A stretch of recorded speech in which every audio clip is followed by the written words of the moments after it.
Hello. I believe I have put together the message that Ethan wanted us to know from my readings. I wanted to come on here with my face first and make sure that I really explain that everything in this video is alleged and my opinion. Anything that is implied, anything that is said, everything is completely just speculation. 100,000,000% speculation. I said before that I believe that the way that I was looking into this case was helping me to really prove the reason that I'm here, and that is to prove my book, The Blueprint.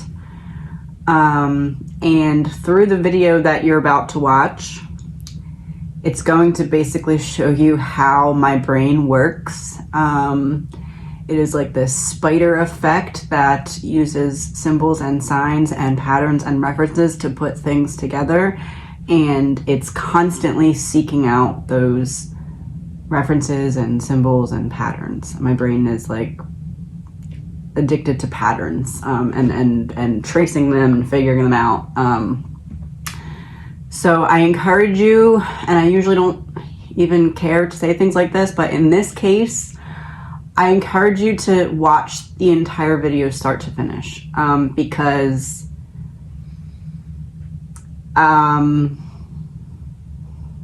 it takes some turns that are, you need to watch the build up before you get to the turns so that it, you really understand the message.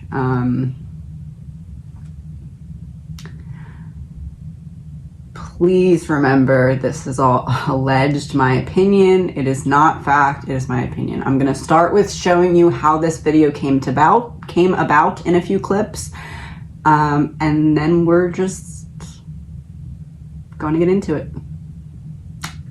Allegedly my opinion. Speculation. Total speculation.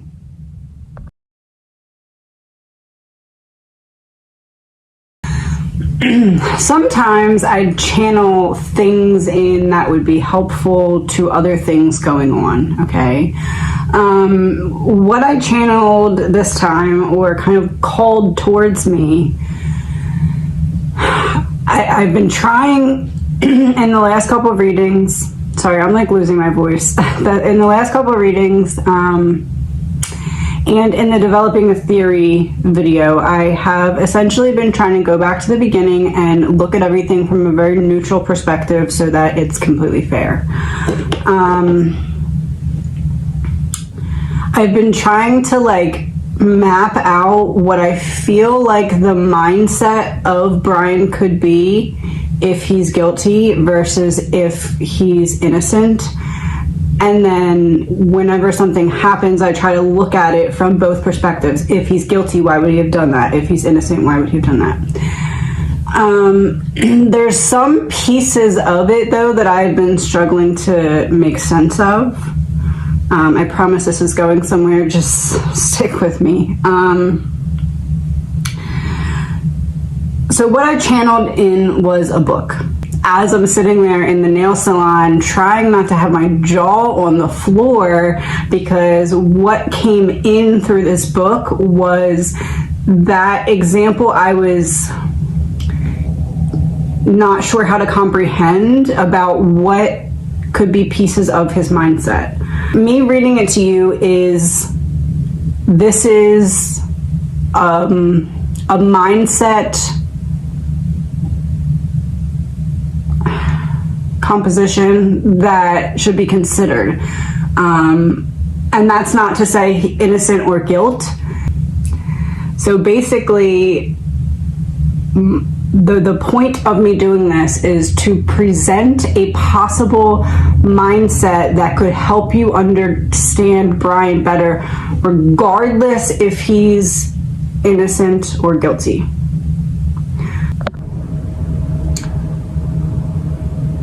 I just realized this. So I was thinking back to how there was something brought up about how Brian had underlined page 118 of a book. I'm not saying it's this book. That's not what I'm saying. All I'm saying is I was like, I wonder what would be on 118 of this book. So 118 then is right there at the bottom, okay? Seize the offensive.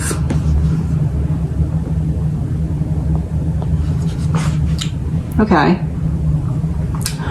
What got me is that on this page, and again, I'm not saying this is the book that Brian underlined. I'm saying it's a crazy alignment. On page 118, there's a quote. The best men are not those who have waited for chances, but who have taken them, besieged chance, conquered the chance, and made chance the servitor. That quote is by E.H. Chapin.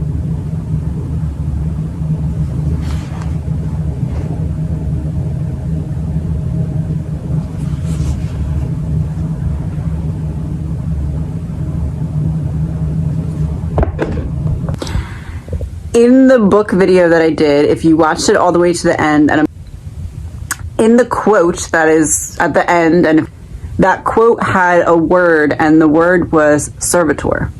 I'm gonna put the clip. It's conquered the chance and made chance the servitor. This got me thinking. I have a card in the black deck that I use often. It is Eternal Servitor. And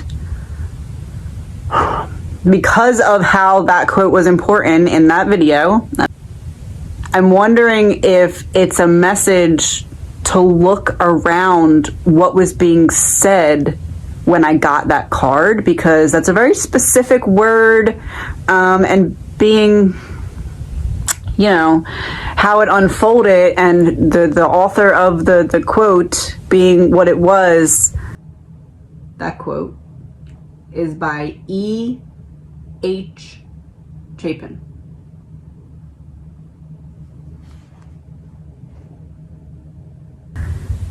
I almost feel like it's kind of Ethan being like, hey, because in that, I said that I felt like, in the death penalty video, I said that I felt like Ethan was saying there's something that you don't know or don't understand yet that would help make his opinion on that make more sense.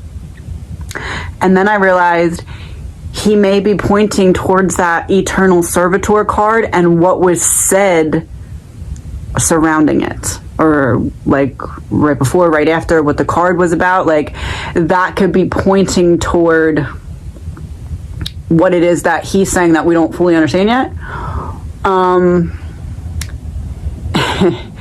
Herein comes the problem. I don't have Brooke, and I specifically asked her to not write card names in my outlines because it muddles things too much. It's too difficult.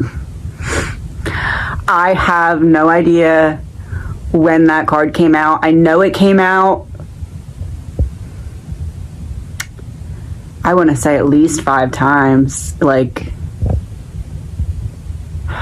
maybe even 10, I don't know. But anyway, I almost feel like when it came out, if I can get all of that, the instances where it came out, it might put something together that is that message that Ethan is saying that we don't know about, that would help other things make sense. I don't know, I feel like there's something to it because that word is just so specific, you know what I mean? To just how it came together, and then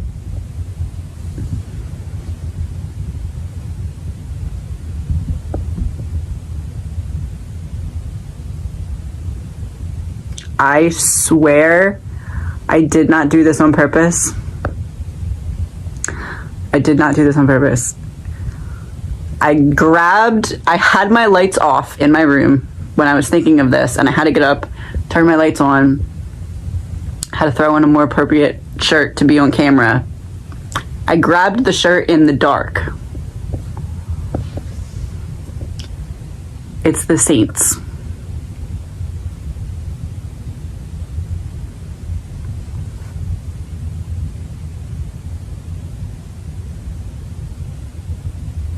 Out of all the 500 plain shirts that I own. Anyway, I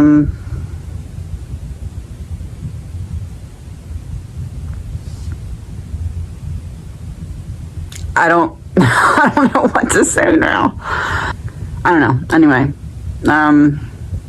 this is like our first group project together.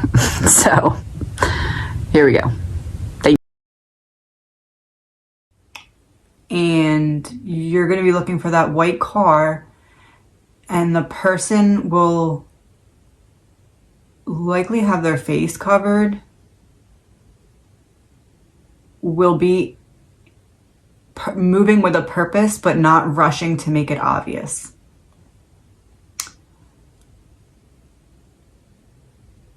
That's all I'm going to say. So that was on the drive back. So the person gets back, let's say the person gets back, retrieves their phone. Then what?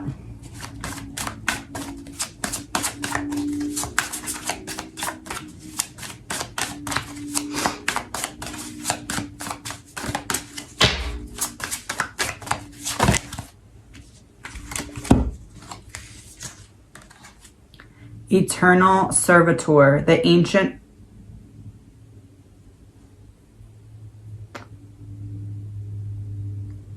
wanderer. Hope, incompleteness, yearning.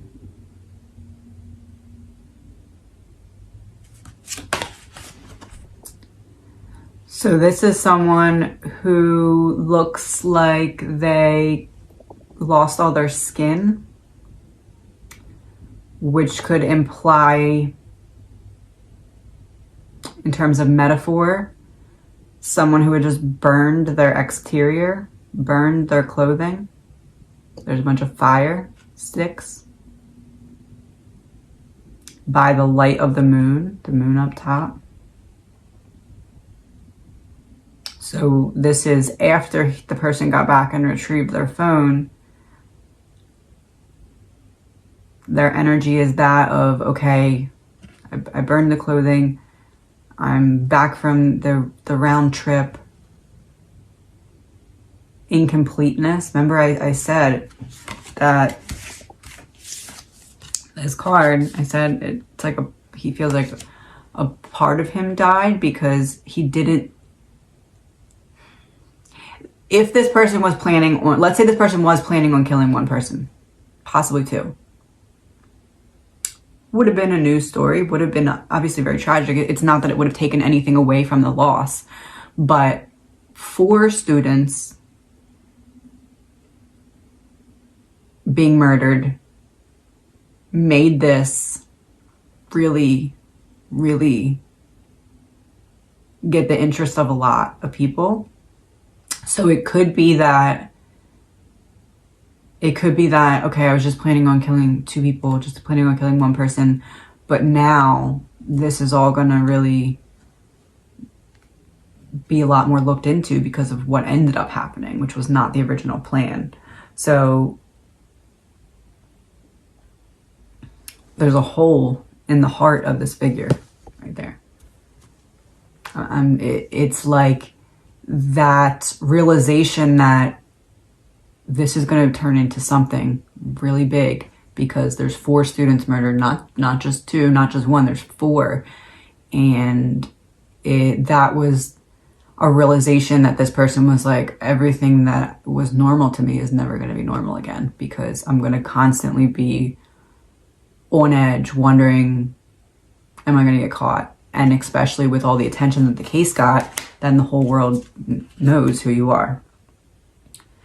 Abraham, justice of Pandemonium.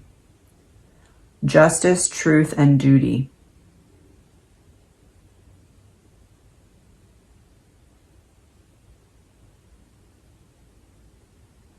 Let me be very careful with what I say here.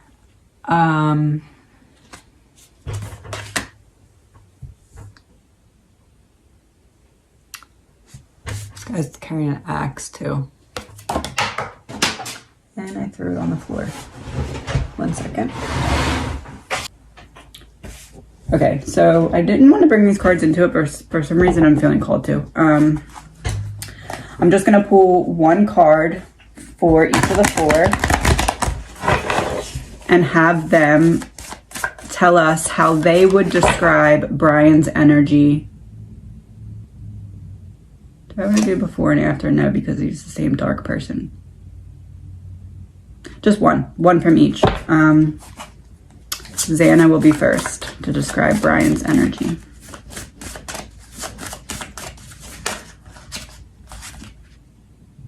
Eternal servitor, the ancient wanderer, hope, incompleteness, yearning. That absolutely describes what we got from her, because we had the Hermit in reverse, which is about that yearning, that incompleteness that he's feeling. Then we have the choice that he had to make, which is like wandering around his mind. Then we had Six of Cups in reverse, which is about him being stuck in the past. So that's the yearning, that's the looking for the hope. And then we had the Seven of Pentacles, which is about putting the work in. So that's also with the wandering around and the eternal aspect of the card. And also it's like he's holding the moon in his hand. So it's like he feels like he's in control of the tides of life. And also 1, 2, 3, 4. 4 flames. And also, this card is the card that I pulled in the previous reading, but I was like, it looks like his skin is burned off. I feel like maybe this is confirmation from Xana that he did burn his clothing. What did I mention about clothing in this reading? Oh, I feel like he wore a protective shield. Oh, it could be representing that as well, because it's like skin tight. Something with clothes. Let me pull one card. Also, he has a hole in his chest. He has no heart. She's saying he has no heart. There's nothing. The blank, dead look that you see in his eyes is because there's no heart in there. And I know that he is innocent until proven guilty. I'm just telling you how Xana sees it. Okay? And I agree with her, but...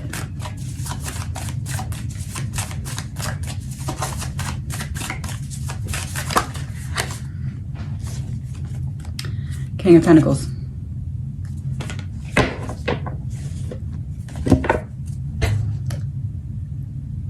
So did he burn the clothes, or is it protective gear? I would say he wore some kind of protective gear.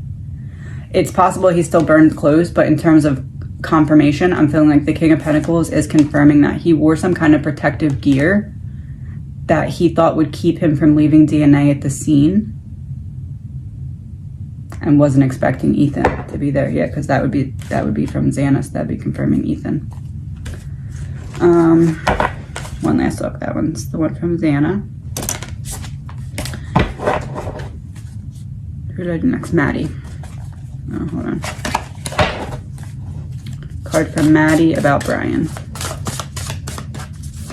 Oh, I knew I wasn't going to do these because I didn't want to deem him as guilty before I got confirmation from them that he was guilty, but I feel like I've gotten it, so now these cards play in. That's what it was.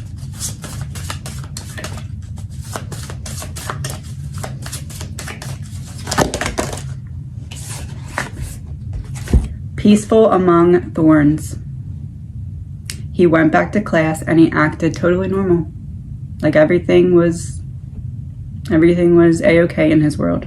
That's what that makes me think of. He's like sitting there looking like, I'm just here to be in class like everyone else. That's what that picture is saying to me right off the bat. Which confirms Maddie's message, because we got the Fool in reverse, which is about being unprepared. So he, in other elements of his life, was seeming prepared and on track. We also got the 8 of Cups in reverse, which is failing to learn from past lessons. So that would be demonstrated in reverse in school learning. Freedom with the 8 of Swords reversed. So that would be kind of like enjoying his freedom, because he knows that he shouldn't have his freedom, but he's out there enjoying his freedom anyway. And then we had the 9 of Pentacles, which is about him putting the experience gained through this murder to use to benefit his trajectory of his career. Sorry, I'm really tired, so I'm getting a little confused. Who did I do next? Ethan.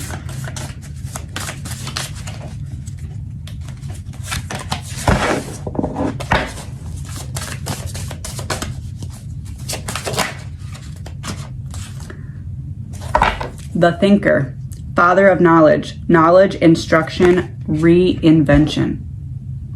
My other reading, I said, I thought that Brian was trying to take previous undertakings of other people who've committed similar crimes and reinvent the wheel. Reinvention, but he's trying to do it better. The Thinker. We had the Page of Swords reverse, which is about a lack of planning. He wasn't planning for Ethan to be there. So that would be the knowledge and instruction, like he had to reinvent what he was having to do because of Ethan's presence. Then we had the King of Swords reversed, which is about abusing power, and that's exactly what he was planning on doing, was be in the state of abusing his power in his future position, because that knowledge would have been stemming from firsthand experience of these murders, which obviously isn't something that's you should just be walking around free with that knowledge to use at your benefit. That's not what it's about. And then we have the Death card, which, sorry, that's my cat. That guy has like a giant hole in his head. I feel like this is Ethan saying, like,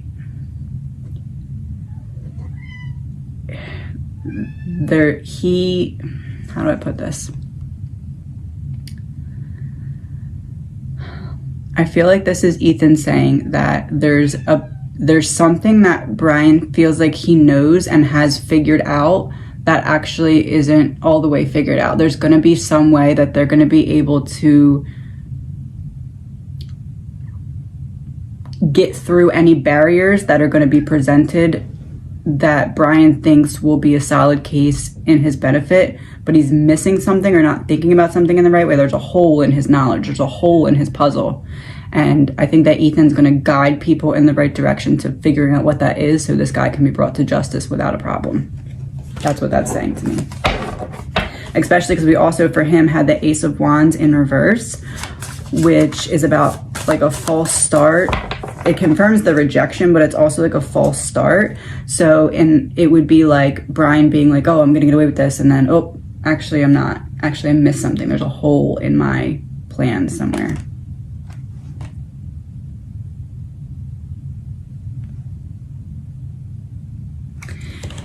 It looks like a clock, like the actual blue part on his head looks like a clock, and it looks like the clock is at midnight.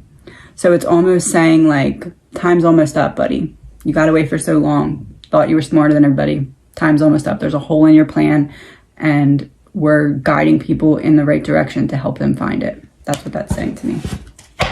And then Kaylee.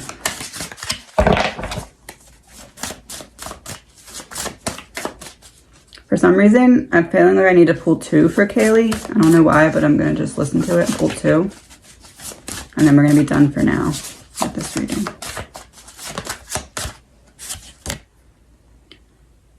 Vaneth, caretaker of the lost, respite, assistance, memory.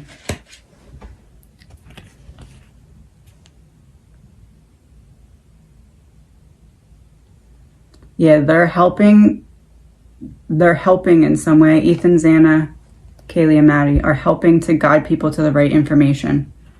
They're helping to guide the right people to come forward, or they're like looking for holes in the plan and helping people to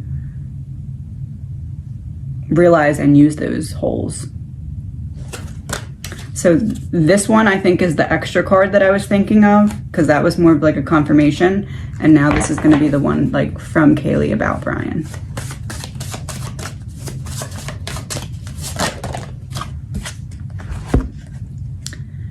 Anubis, arbiter of truth. Preservation, neutrality, obligation. Yeah, they are sticking around and helping people bring him to justice. They are not going anywhere. She forgives herself now, and now it's game freaking on. She's making sure this guy gets convicted and convicted and convicted and convicted of every single thing he did. She's helping to bring out the truth. So I was not planning on filming a video, but you'll see why I'm doing it in a second. This is not a reading, it's just a little chit chat. So I was getting in the shower, and I like to do this like brain wash thing in the shower, like brain cleanse, where I just let my mind wander to wherever and kind of receive whatever comes back. So I often use music to do this because I kind of play my thoughts in with whatever is going on with the music, and it's like this weird thing I do in the shower. Anyway, and I had suggested a client to do something like this today, and before I got in the shower, I was like, okay, I want to know if I should do this reading on Xana's mom or not, because there's a fine line to walk there, and you know, I just want to err on the side of caution. So I essentially put the intention out for, you know, Xana, if you want me to do this reading on your mom, please like tell me through the songs that are going to come on while I'm in the shower. I will listen to the lyrics, I will listen to what's being said, and I will translate that into whether you want me to do this or not.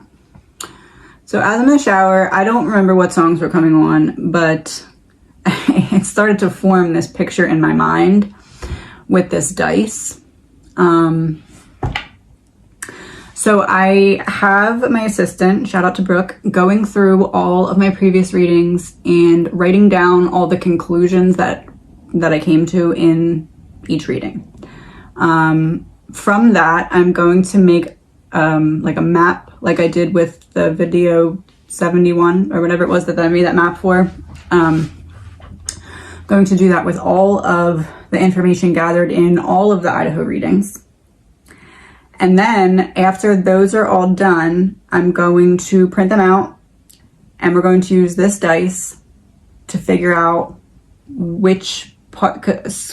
So if we think of it as each of the readings gave us a puzzle piece, or two or three, whatever. So now we just need to put it together in the map. And in the shower, I kept thinking of my one dream where I was sitting at the table and someone kept saying, I think it was Xana.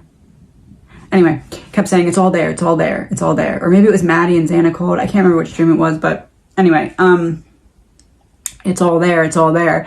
And as I'm in the shower thinking this, I'm like, oh my gosh, that must be what it means. Or I felt like I was being told that was what it means. So going back through all the readings, going to make a visual conclusion sheet from whatever came out in that reading, print them all out, create a big space where I can lay them depending on what direction we get with this dice, because all the previous readings besides the last one I didn't have this die for, so now we have a different way of figuring out what goes where, because this case is a lot of pieces, right? Piece here, piece there, they go together, they don't go together. So this is the piece that helps us figure out where each other piece goes. One second. So I'm making this video for two reasons. One, a lot of people have been asking if I've turned stuff over that I figured out, and essentially that's what this is going to be, putting something together that is a visual reference that paints a clear picture and has all the pieces in place. And two, I am going to do the reading on Xana's mom. I felt like all of this coming together was like confirmation that she wants me to do it. So I think I'm going to do it tonight. I don't know if I'm going to be able to finish it tonight, but I'm going to start it tonight. So either later tonight or tomorrow, that reading should be up, and then I will go back into the questions previously asked. But yeah, that's the plan. I'm hoping that that's going to point us.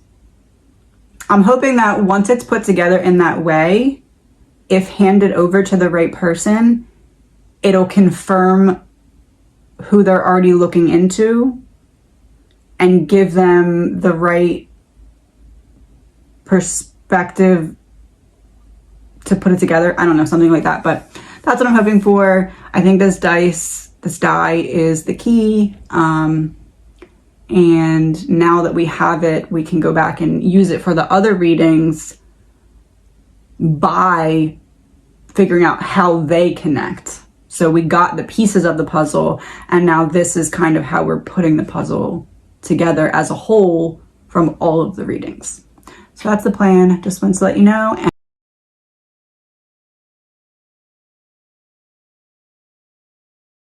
start with Ethan. Six of Hearts, a trusting man, and a long-term relationship. I think that's just Ethan saying hi. Oh, masculine things and healing. He's healing. Oh, hi, I'm healing. Okay. He's doing a little better.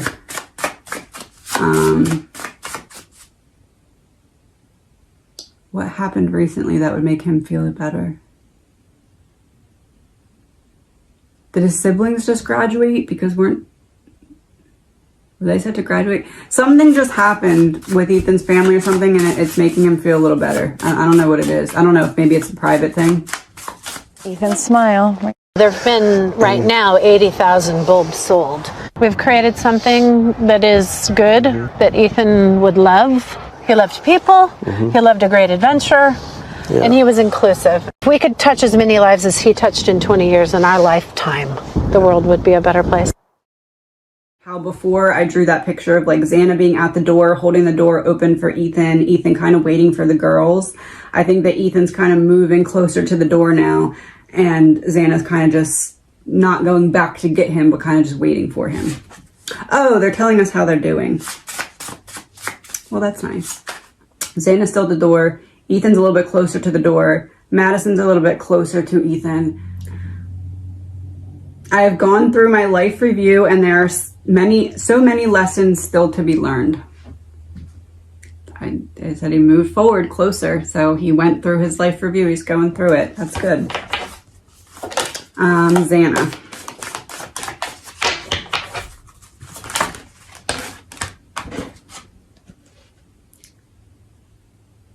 Oh, maybe she did go through. I'm with all who have passed before, ancestors and long lost friends.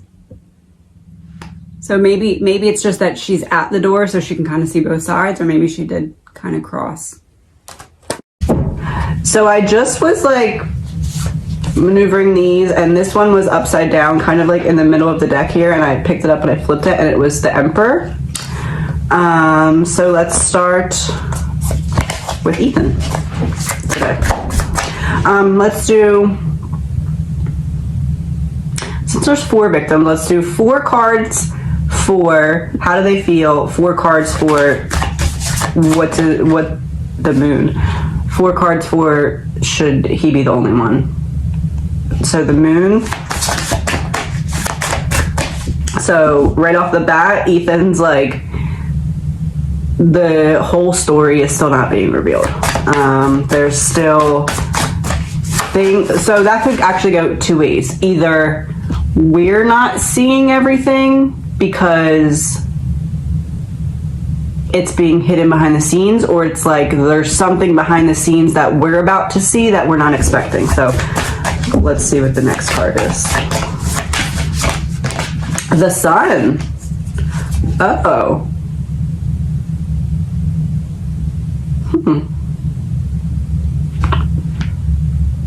That tends to make me believe it's the second one, where it's like there's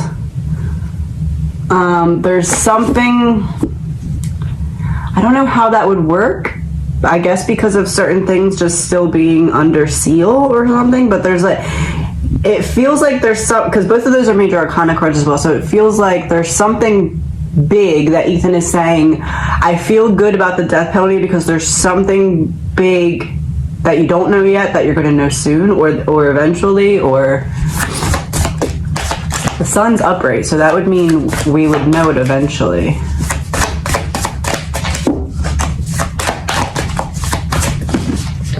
Seven of Cups, Eight of Swords. This tends to make me believe that Ethan's saying he's not getting out of it. And then the Seven of Cups is like,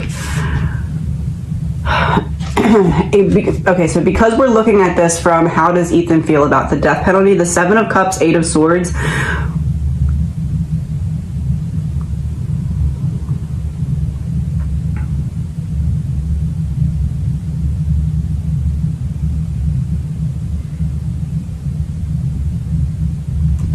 let me pull a card to confirm before I say this. Ace of Pentacles. Oh, okay. It's almost like I get this feeling that Ethan would rather him get like life in prison or something like that, like something that would be more difficult than just kind of shutting off through death penalty. Because Eight of Swords, Seven of Cups is like, I'm getting the image of kind of like sitting in the cell, in the bed, like really wrestling with thoughts at night and really having to like think over it. Why did I do this? All that. Like, I feel like Ethan kind of, in terms of death penalty, is like, there's things that we're not even aware that are going to exist, that do exist, that we'll find out eventually, that will help other things make sense.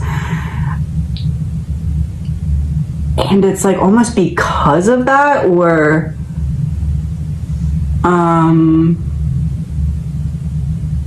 maybe not because of it per se, but like there's some information that we'll have eventually. It feels like more like middle to end of trial. There's some piece of information that when it comes out, it's almost like, oh, that's why Ethan would rather him kind of sit and have to wrestle with his thoughts for his life, or like, yeah, that's what I'm getting. Like, I don't want you to have the option to have this escape date. Like, let's say Brian's found guilty, let's say he gets the death penalty, then it's almost like for Ethan, it's like, okay, well, any suffering that you endure that's like nervousness to die, you know there's an end date, you know it's like short-lived, you know when you're getting out, you know, like it's almost like he would rather have that prolonged mental like left, like, so the image I'm getting is because there's so much in Brian's mind, right? Because of school and studies and, you know, trying to get in with the police. Like, all of this is like, I'm getting the image of it all floating around in his mind, like little symbols and signs and stuff that keep his mind entertained. So for Ethan, it's like, once you're in jail, slowly but surely, all of that floating around in your mind starts to go away, and you're left with just, how did I get myself in this situation? Like, you're left with just those thoughts. So for Ethan, allegedly my opinion, I feel as though he's kind of saying, especially with the two towers here, it almost looks like a prison yard. And that was the first card. And then the last card was the Eight of Swords, which is about being trapped. So, and then to confirm, when I said, I want to make sure I'm kind of reading this correctly, the Ace of Pentacles came out. So that's like, a couple things, because one, the way that the hand is on the card in this instance has given me the image of like when you like hold something out and someone gets closer, then you move back, like that kind of thing.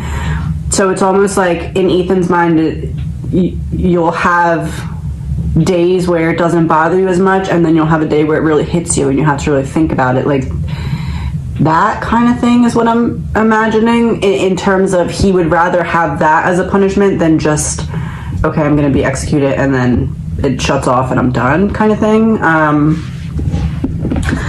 Okay, so for Ethan then,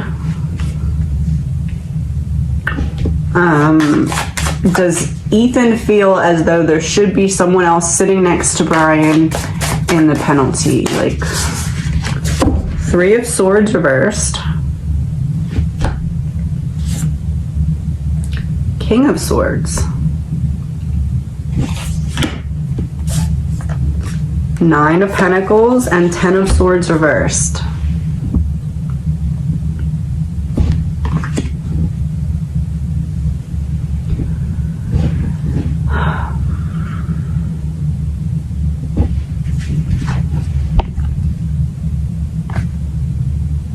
Man and woman.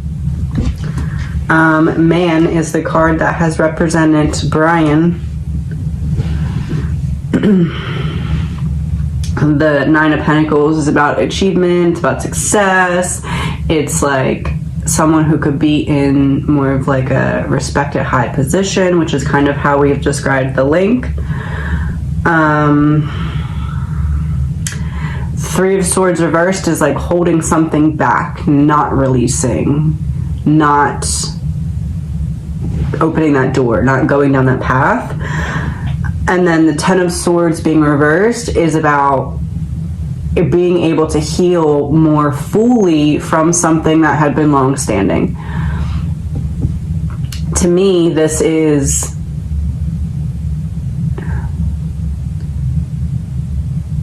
so, okay, let me do it this way. The moon is up top, 3 of Swords reversed is under it. So there's some kind of secret that's going to eventually be released, or there's some kind of secret that if it were released, it would make this make more sense. Then we have the Sun and the King of Swords. So this is kind of saying to me,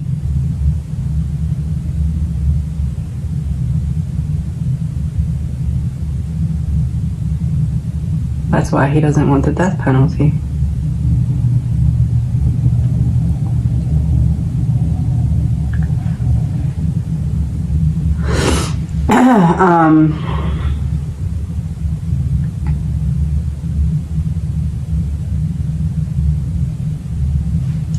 It's almost like, from Ethan's standpoint, it's like this has all been put on Brian when it's not all Brian. And I think that that is that piece that I said there's something that will make this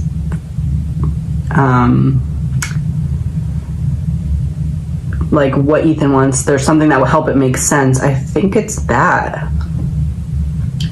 It's like this all has been put on Brian when it's not 100% just Brian.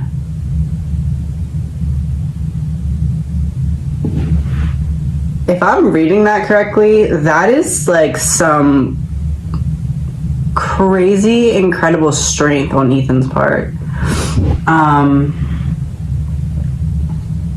And that makes sense, actually, now that I'm thinking about it, because of how his family handled the situation and wanting to kind of just like heal, move forward, not continue to like put themselves in positions where it'd be very traumatic, like in court and stuff. Now that I'm thinking about it, that makes sense, because Ethan, it's almost like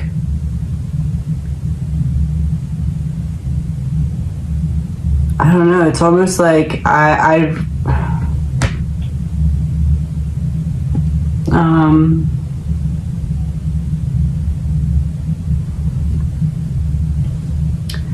almost like Ethan is saying, like, I know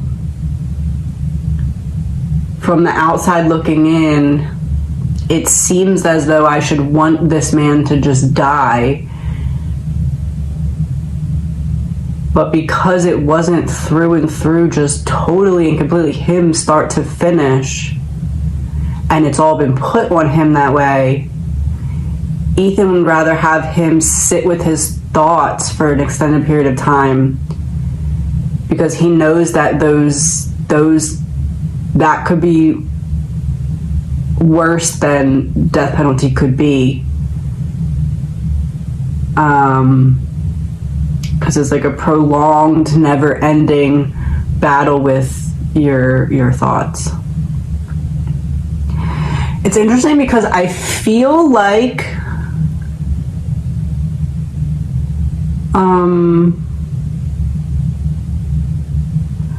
okay, so I feel like so Ethan sees this whole situation from like a higher perspective now, obviously, right?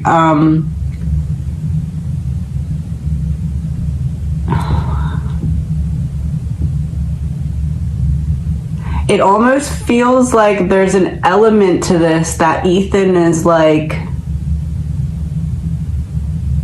I don't know how to put it. Hold on. Five of Pentacles reversed, Queen of Swords reversed, Justice reversed.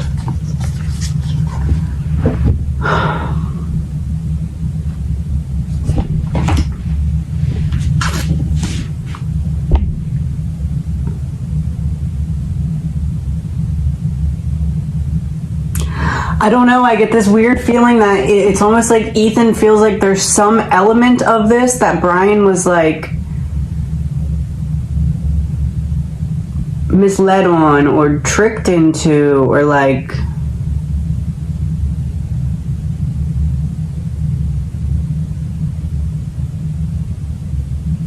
I get this feeling that in Ethan's mind it's like, okay, well, this is 80% your fault or 70% your fault.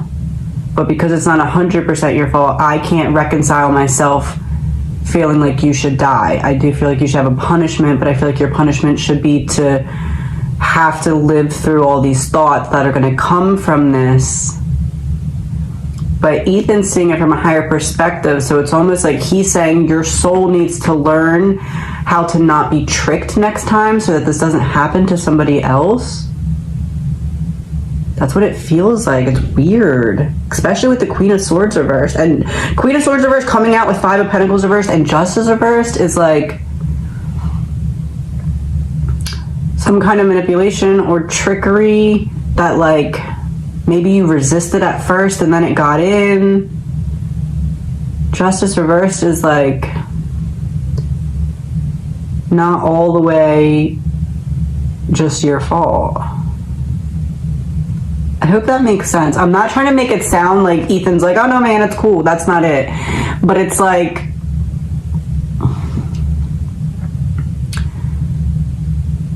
it feels like, so I gave the image of like Xana went through and then Ethan and then Maddie and then Kaylee were kind of catching up. It almost feels like Ethan talking to Xana from a higher dimensional perspective allowed him to see it from this way, like almost like before he crossed it, this would have been a little bit different, but so I guess the importance of that would be Ethan, allegedly in my opinion, seeing the situation from above or from a higher perspective, feels as though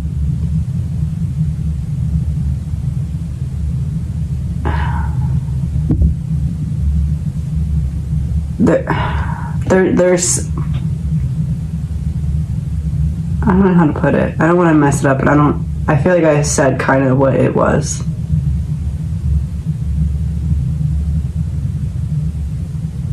There's one more card that fell upside down. Six of Wands reversed. Yeah, that would be like backing away from the death penalty after it was just announced.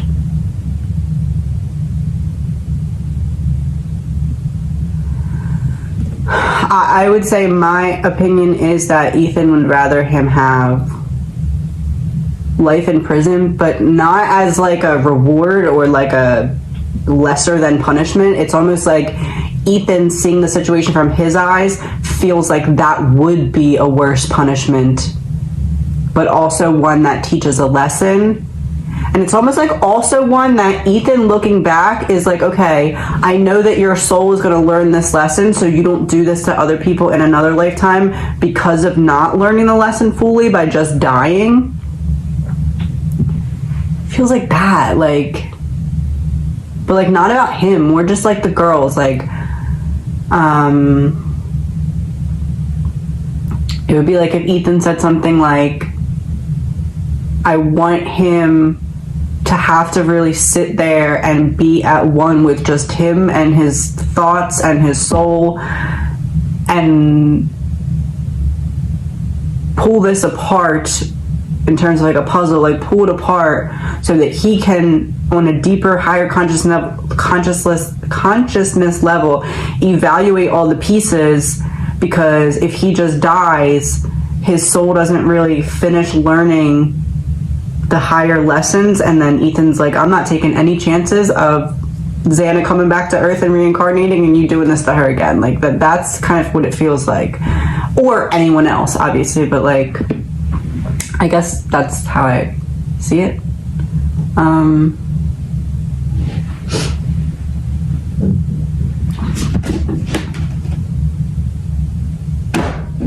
Normally I wouldn't use these cards, but I feel like they're sitting here and they might work for this. Let's see what happens. I'm gonna pull one as some kind of confirmation from Ethan.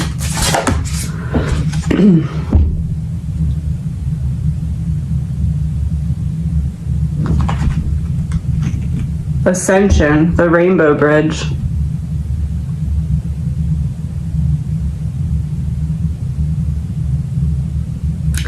Well, okay. All right. Let's do Xana now.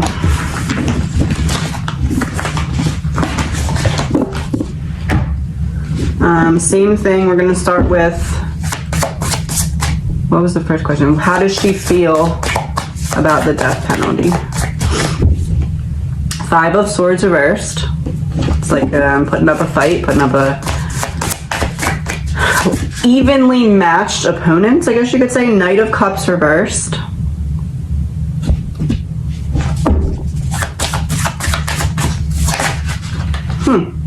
Seven of Swords.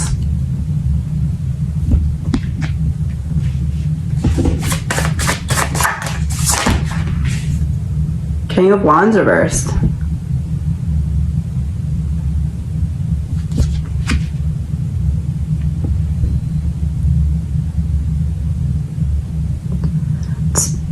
To me, that looks like less of an opinion from Xana and more of Xana saying something along the lines of they're putting the death penalty on the table so that they can use it as a bargaining chip. It's not that they're necessarily going for it, but they need it to be on the table in order to get him to have to do something to take it off the table. Like backing him into a corner, so it's like how before I said it was like he had something to say but they didn't want to hear it because it wasn't just him, it involved other people, and they said, no, I just want your part, allegedly my opinion. This is like trying to back him into a corner so that he agrees to say what he has to say in the way that they want him to say it and not add in the additional details that they don't want him to say. I know that doesn't sound like, the typical way it would go, but that's what I'm getting. Like, you want to tell me about yourself and person X. I want you to tell me about just yourself and pretend like person X had nothing to do with it, because there's no way that you can prove person X had anything to do with it short of admitting guilt for yourself. So I put the death penalty out there as one last ditch effort to be like, okay, look, we obviously have enough to get these papers signed that this could be a possibility. We can go there. Are you sure you don't want to just tell us about yourself minus the rest of the story that we don't want to hear about? That's what this feels like. It feels like that is what Xana is saying, especially with the Seven of Swords. It's like some kind of sneaky strategy. And then we have the King of Wands in reverse right next to it. And before that, we had the Knight of Cups reverse. So it's like what's seen on the surface versus what's going on impulsively behind the scenes as a last-ditch effort to try and get you to say what I want you to say in the way that I want you to say it. Not like that. Try to get you to say what you want to say, but in the way that I want you to say it. And that doesn't necessarily mean that the prosecution is like, oh, okay, we know about this other person and we just don't want to hear it.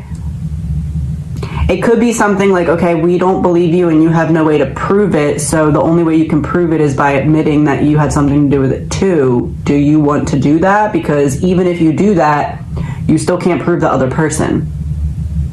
So it's hearsay. Feels like that.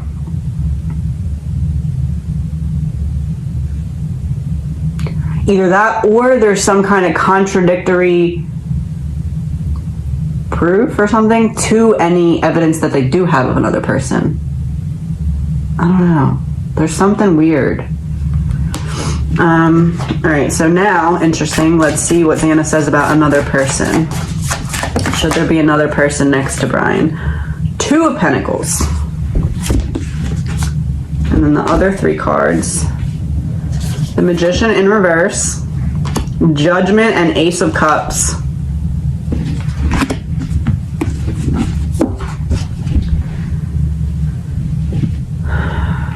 Two of Pentacles coming out underneath the 5 of Swords is really confirming to me what I said about the first row. About some kind of... So it would be a fair fight mixed together with some kind of choice. We're giving you one last option. Are you sure you don't want to do this the way that we want you to do this? Because we'll listen to your information, but just not all of it, because it's like once you open that door, you're admitting guilt. But if you don't admit guilt in the way that we want you to admit guilt, which means admitting guilt only for yourself, especially because you have no other way to prove anybody else, I don't know, it's confusing.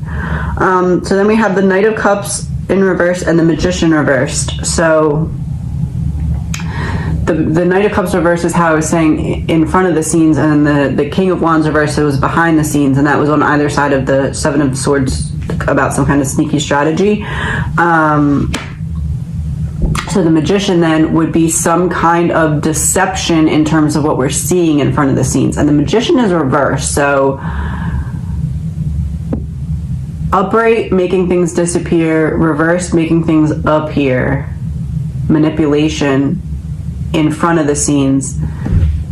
Making the death penalty paperwork appear because of some kind of manipulation behind the scenes. So like trying to back you into a corner to say what you want to say in the way that we want you to say it. And then 7 of Swords and Judgment.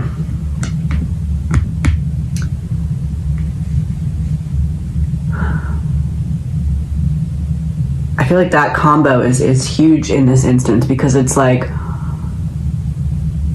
all of the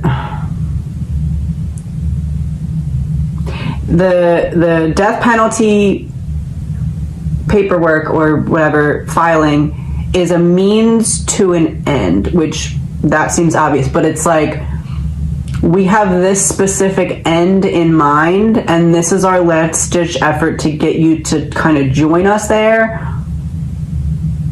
as opposed to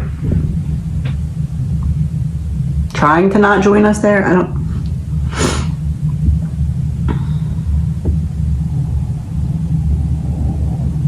And then we have the King of Wands reversed with Ace of Cups. So it's like you want to tell us everything. We only want to know about 80% because we either don't believe you about the accomplice or whoever else that you want to tell us about. And again, the only way you can tell us is if you admit guilt, because how else would you know otherwise? Like, if there's someone else in the house when these people are being murdered and you tell us that, how do you know unless you were in the house? That kind of thing. And then if you were in the house, why did you not come forward? We were looking for your car, all this other stuff. So it's like the example of like being stuck between a rock and a hard place. Like, you have something to say, but you have no way to prove it. And in order to even give the hearsay, it would be admitting guilt. So we're filing this death penalty paperwork, trying to push you into a corner so that you admit just your part, because you can't prove the other part, but you can admit your part, and then once you do that, we'll take the death penalty off the table. Or won't push for it as much, or what have you. But like, it feels like a bargaining chip, and what's weird is it almost feels to me like the prosecution doesn't even want the death penalty. It almost feels like they would rather have him serve life in jail. Let me confirm or deny that. Queen of Cups reversed, Knight of Swords reversed. That gives me the image of like being forced to drown. Being forced to drown, but like not in like a death way, because the Queen of Cups is like emotion. So being forced, almost like if there's an ocean and the ocean represents your emotions, and like you push someone's head under and you just kind of wait there. It feels like that, that image. So to me, that would be not death penalty. So it's like, we don't really, like, does the crime in and of itself deserve, that's what it is. Does the crime in and of itself deserve it? Obviously. Does the amount of proof involved in this case, cut and dry, make way for the death penalty? Not necessarily. And it's almost like deep down the prosecution is aware of that, I guess. Like, I don't know. And I know we haven't seen all the evidence yet. I know things can change, but it almost feels like that. It almost feels like they know, allegedly in my opinion, that by the end of trial, there's still going to be a decent amount of speculation that it may be better for them if he's still life in prison as opposed to death penalty, because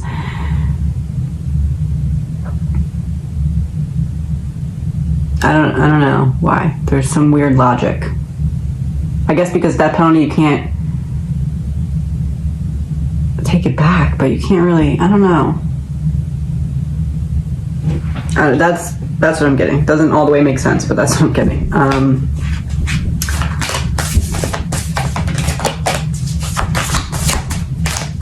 Oh wait, so is anyone else? Two of Pentacles, Magician reverse, Judgment, Ace of Cups.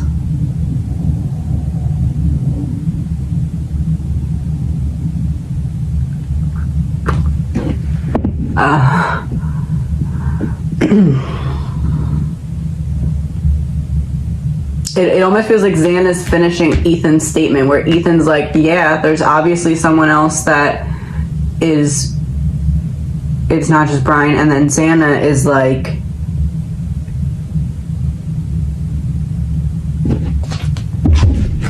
one second, Chariot reversed. Xana's like, yeah, and the prosecution knows it. Allegedly, my opinion, no facts. Right. Clarifier from Xana.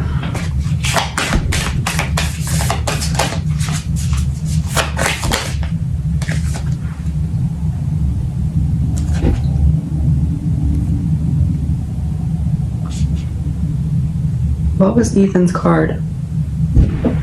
The Rainbow Bridge. And I just said, Xana finished Ethan's statement. The Heart Transmission.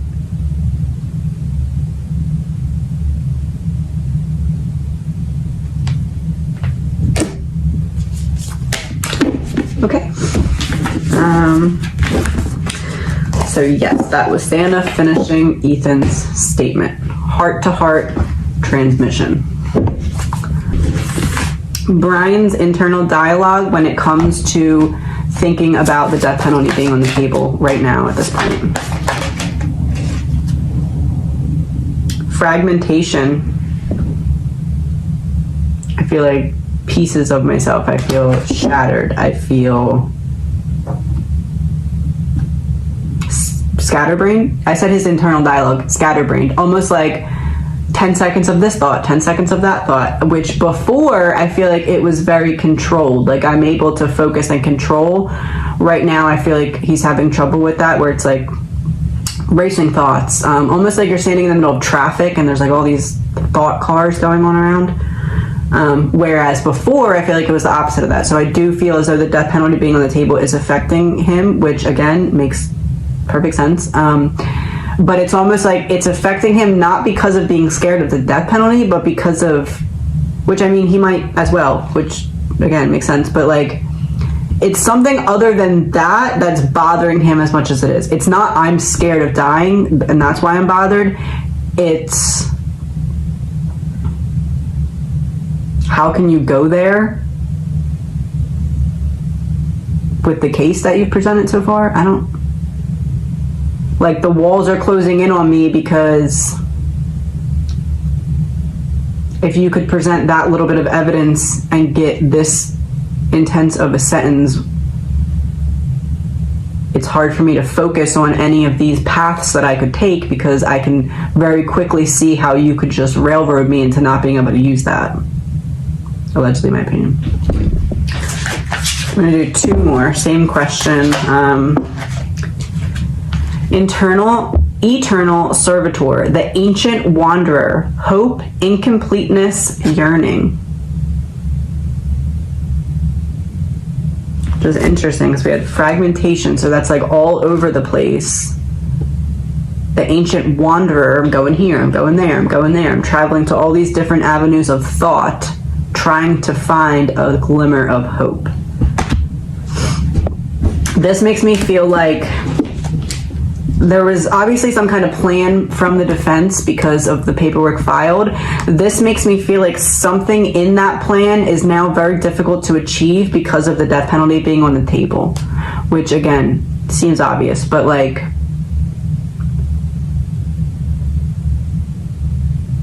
it's almost like if I filed this,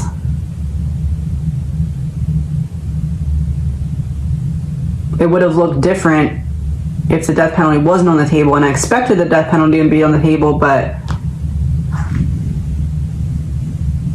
it's almost like they're playing some kind of timing game. Like, when are you gonna make your move? When are you gonna make your move? Because I want to make my move right before you make your move, and vice versa. And then it's like, boom, out of nowhere. I don't know how that makes sense, but that's what I'm getting. Last one.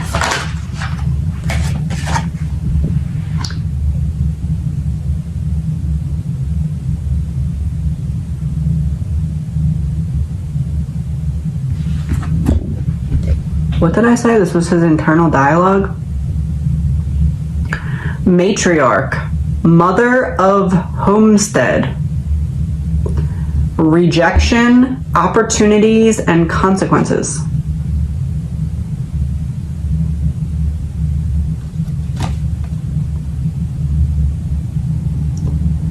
My thoughts are scattered all over the place, standing in thought traffic, can't focus. Trying to zigzag zoom, trying to find any hope I can find. Matriarch, mother of homestead, rejection, opportunities, consequences. That to me would be the link.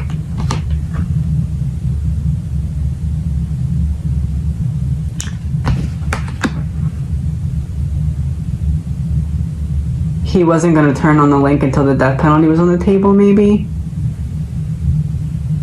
I'll only turn on you if I have nothing else to lose, which is interesting because in a very early reading I said I wondered if somebody told him, if you end up going down for this, I'll get you out, but then couldn't get him out because it was 4 instead of 2 and everything went wrong. And I said I felt like he was holding on to hope that that would still happen, even though it seemed like it wouldn't. It's almost like now he's like, okay, I need to completely separate the thought of someone else kind of saving me. Allegedly, my opinion.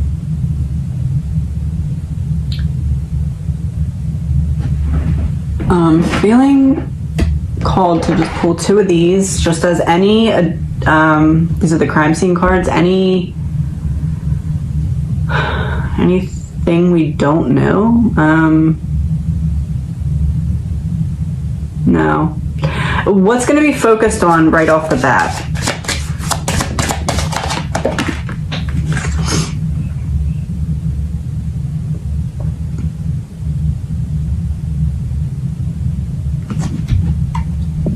Someone coerced the killer into murdering the victim. It's a woman with a devil horn in her hand and a devil tail, holding her hand out like she's giving or getting something from a man.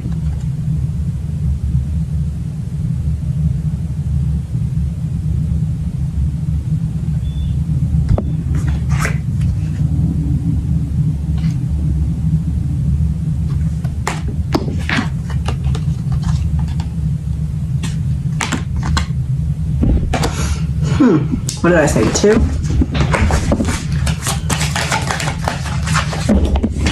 And those are also like kind of seaweed looking, like under the sea. I said it felt like drowning. Was that this reading? Drowning in emotions. Yeah, the Queen of Cups that came out. Drowning in emotions. We got Queen of Cups and something else.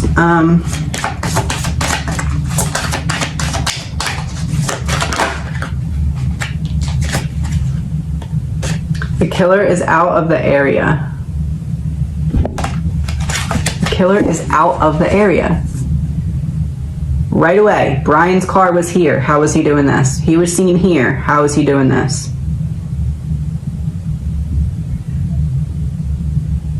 So right away we're going to focus on the car and how the car doesn't necessarily add up with the timeline that was given, and either it's not just Brian, or how could it be that there's other people's DNA and other evidence, something like that. That's going to be what I believe is focused on right away. Servitor. This article is about servitors at universities. In certain universities, including some colleges of University of Oxford and the University of Edinburgh, a servitor was an undergraduate student who received free accommodation and some free meals, and was exempted from paying fees for lectures. The term is still used at the University of Edinburgh, where it refers to the staff who are responsible for security, mail, and reception, similar to porters at other universities, and are also on duty at formal occasions, when their functions include carrying the mace and ushering. At Oxford, servitors were originally expected to act as servants to the fellows of their college. By 1852, this requirement had largely fallen into disuse, and the term had been replaced, often by clerk or Bible clerk, at most colleges. The last recorded use of the term in Oxford was in 1867, at Christ Church. The following year, the same people were called exhibitioners. Servitor, chaos magic. Within chaos magic, a servitor is a psychological complex, deliberately created by the magician for a specific purpose to operate autonomously from the magician's consciousness. A servitor is an entity specifically created by the magician to perform a set range of tasks. 1. Phil Hine writes that servitors are created by deliberately budding off portions of our psyche and identifying them by means of a name, trait, symbol, after which we can come to work with them and understand how they affect us at a conscious level. 2. Servitors can be created to perform a wide range of tasks, from the specific to the general, and may be considered as expert systems which are able to modify themselves to take into account new factors that are likely to arise whilst they are performing their tasks. They can be programmed to work within specific circumstances, or to be operating continually. Servitors form part of a thought form continuum, from sigils, to servitors, to egregores, to god forms. 2, 3. At the start of the continuum are dumb, unintelligent sigils, which represent a particular desire or intention. 3. When a complex of thoughts, desires, and intentions gains such a level of sophistication that it appears to operate autonomously from the magician's consciousness, as if it were an independent being, then such a complex is referred to as a servitor. 3.1. When such a being becomes large enough that it exists independently of any one individual, as a form of group mind, then it is referred to as an egregore. 4. Alternatively, a magician may choose to create servitors from negative aspects of their psyche, such as habits, shortcomings, faults, revulsions, rather than positive desires or intentions. In doing so, they can interact with those traits as personal demons, and bind or banish them to eradicate them from the psyche of 5. Austin Osman Spare stated that psychological complexes could be deliberately created through his sigil technique, referring to sigils as sentient symbols. 6. According to Spare, feeding sigils with free belief incubates obsessions, which in turn gives rise to complexes. 7. 2. Peter J. Carroll writes, these beings have a legion of names drawn from the demonology of many cultures: elementals, familiars, incubi, succubi, budwills, demons, atavisms, wraiths, spirits, and so on. 2. Hein, in turn, compares the servitor to the Tibetan Buddhist concept of the tulpa, gnosis, altered state of consciousness in chaos magic. Kia, mystical concept similar to the Tao. They're making something public about a decision that was made during Brian's childhood.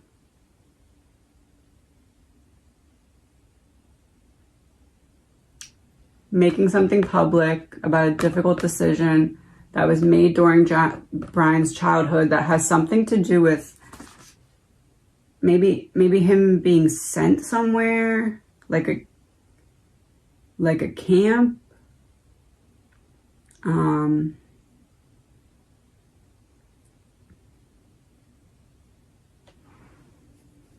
Or maybe it's something that he was, like medication or something from childhood that they're going to say affected him in a way that took him out of his, like, out of body type of experiences.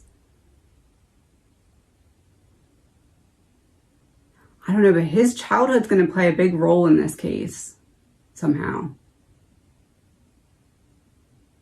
Like in a weird way, not just like, boo-hoo, my childhood stinks, like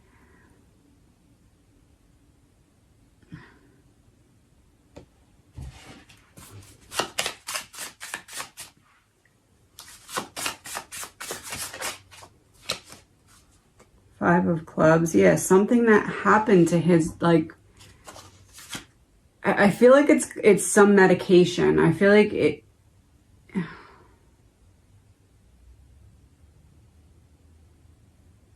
almost like maybe they'll try to link some medication he was on when he was younger to his drug use, and then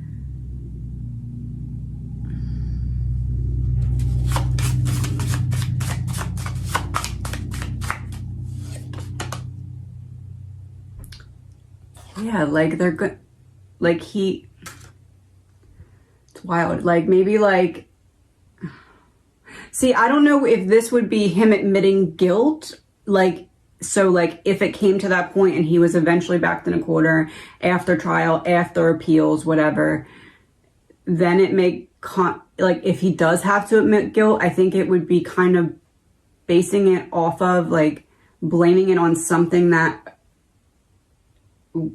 like, became wrong with his mental health from a decision that was made for him during his childhood.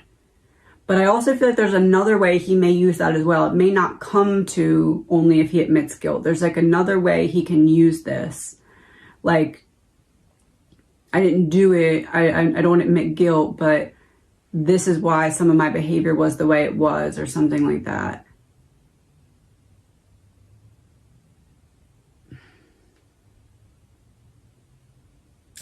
All right. Madison wants to be the one to say it is the atomic bomb of information during the court case. He has something that is equal to the atomic bomb that he will drop during this case. What is it? I can't.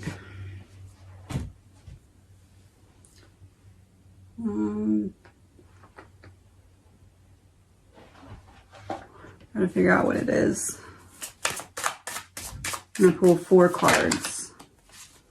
Lockbox, closed, trapped, frustrated. Pressure cooker, ready to explode.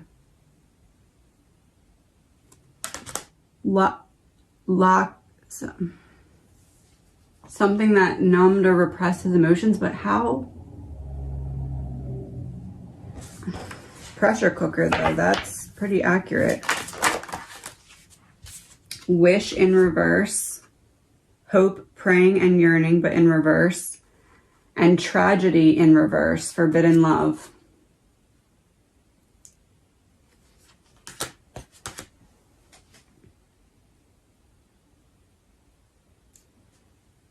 Was he gonna say he was molested? No, maybe.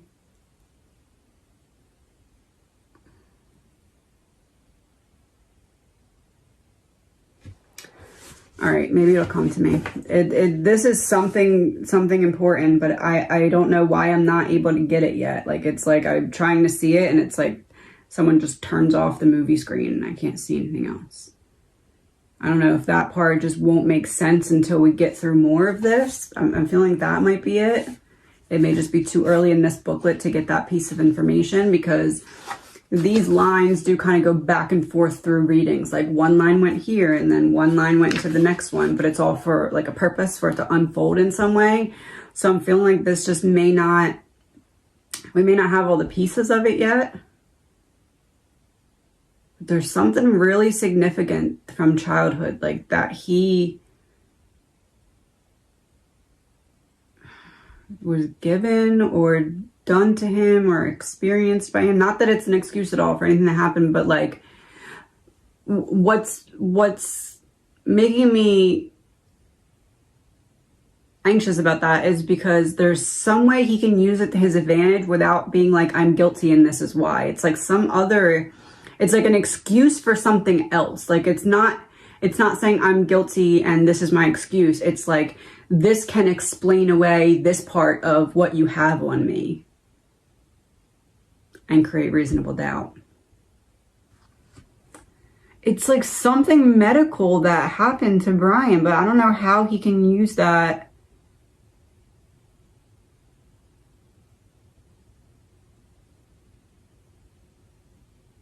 I don't know if maybe this is just referring to like his drug use and like that being the reason why he was seen in the area as many times as he was. Or I don't know if this is referring to like something that happened during childhood that somehow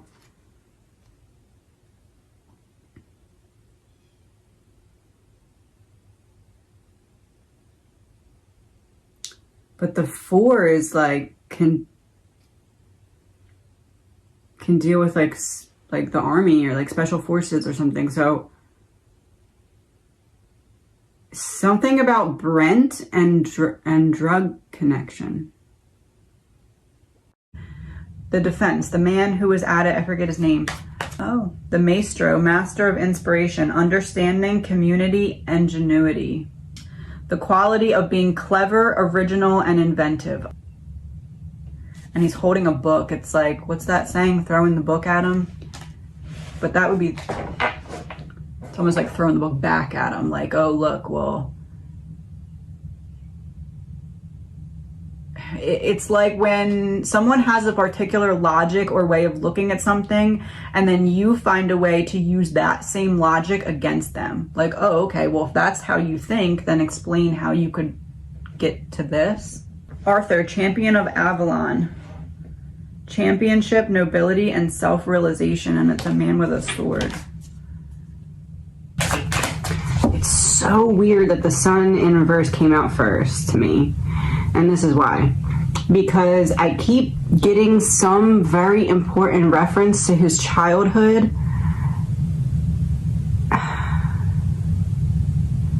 And the sun in reverse is kind of like something from my childhood is blocking me, or I'm blocked because of something that is not all the way healed or wrapped up or something from childhood. And the Fool in reverse is like, I wasn't ready for this. I was thrown into this.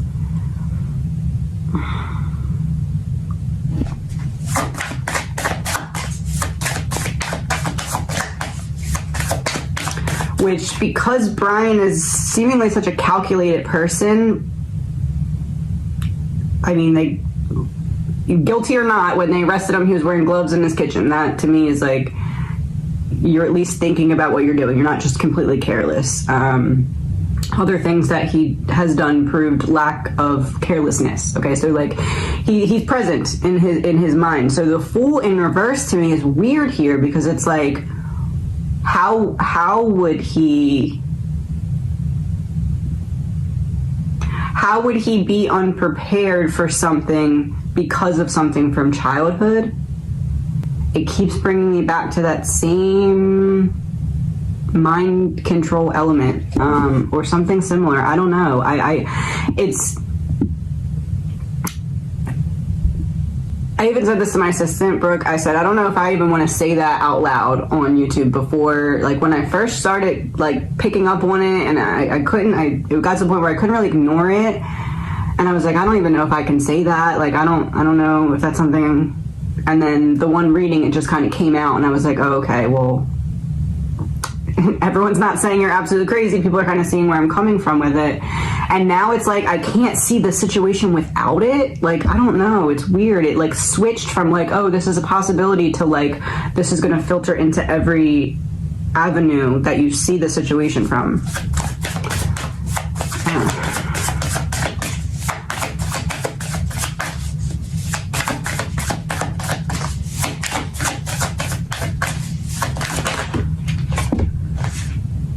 Three of Cups reversed.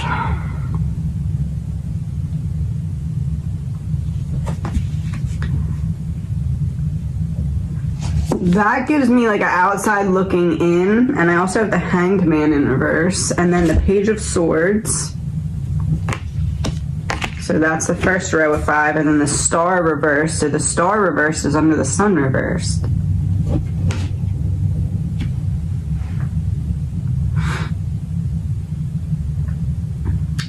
Something from childhood has caused me, Brian, allegedly, to not read the situation the right way. And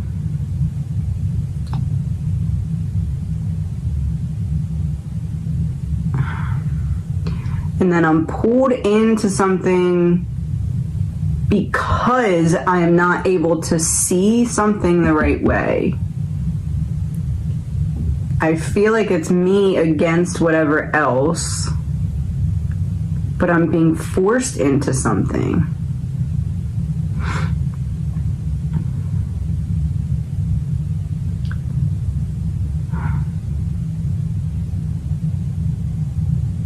Hanged Man in reverse, Page of Swords, makes me feel like I pushed back, or I tried to figure something out, or I maybe even said no. Somebody played on my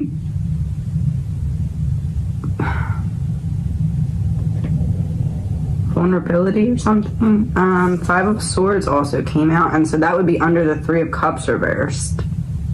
So yeah, it's me against a situation. I don't see things clearly because either I'm not equipped, I never learned something, that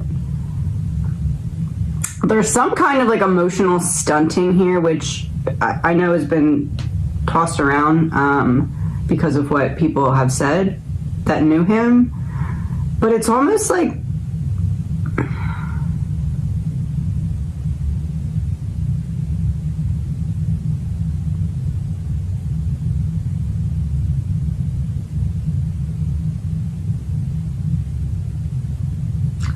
I don't know, I know that people have kind of questioned if he was possibly on the spectrum or something like that.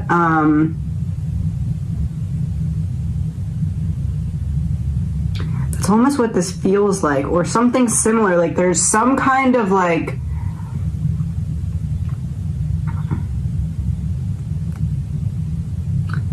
lack of understanding of something.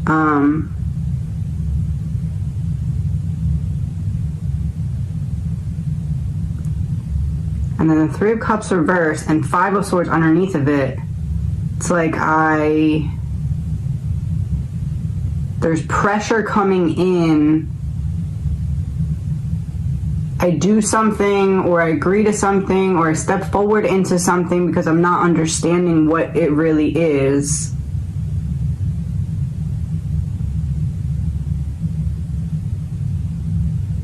Hanged Man in reverse, Page of Swords, makes me feel like I tried to back out, or buy time.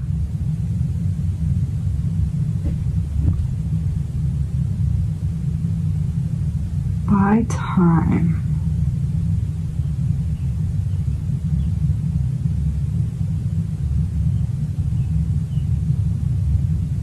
Sorry, I know I'm being slow with this one. I'm just really trying to make sure I make all the way sense of this.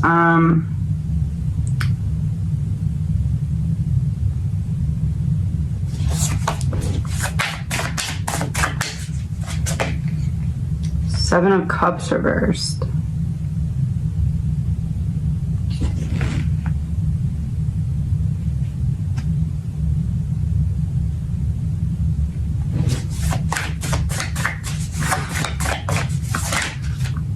Queen of Wands. So this is under the Page of Swords.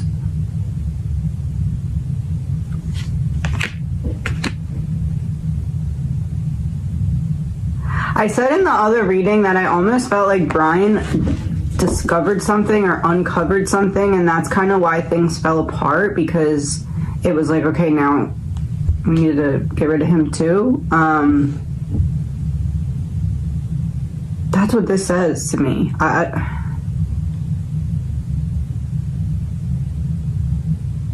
It's almost like if you're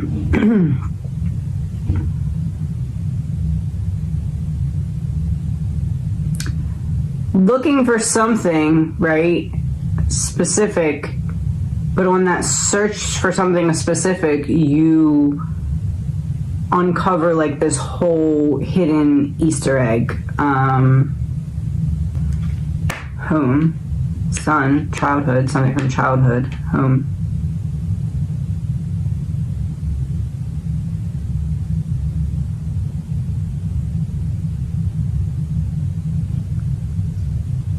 I'd be curious to know if Brian's behavior as a child or something as a child, if there was ever like a medical option, like, oh, well, he can go to this place and we can try and work on him, or you can try this from home.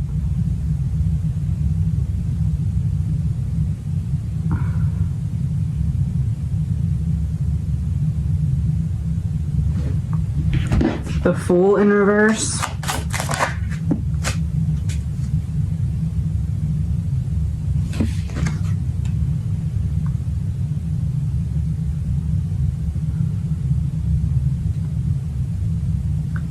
Law enforcement.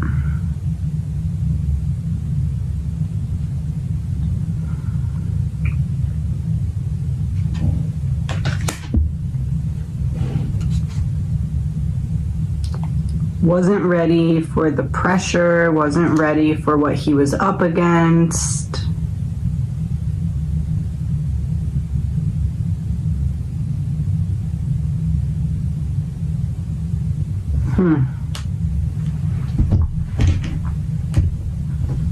Three of Cups reversed.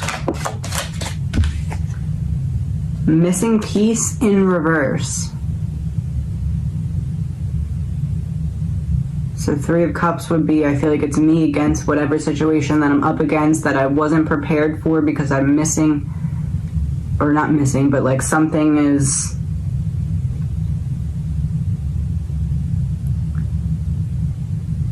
something from childhood is not helping me to understand something that's unfolding that I wasn't all the way prepared for. Missing piece in reverse for Three of Cups reversed.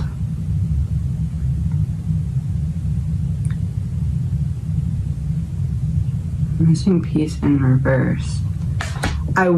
I never felt true support from others, so I let myself get too deep into something because I felt supported. Missing piece in reverse. It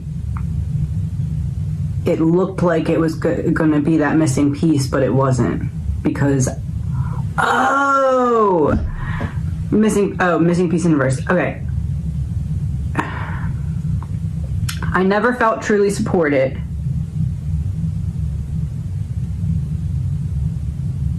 I felt like something was missing. I let myself get too involved in something because I felt like I was getting that element that I felt like was previously missing.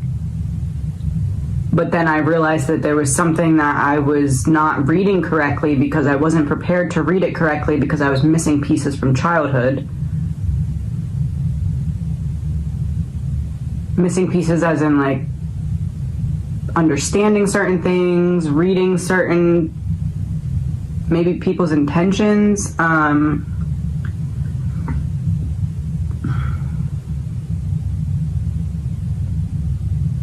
thought I found it, but missing pieces in reverse, so I realized I didn't find what I was missing. I just got myself into something that I was not prepared for.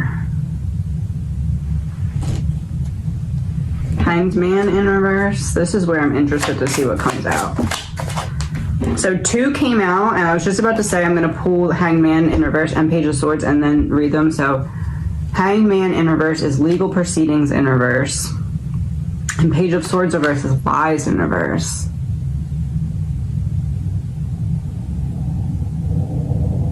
I told the truth. I found the truth. I told someone I found... Oh. I told someone I found the truth. Legal proceedings in reverse.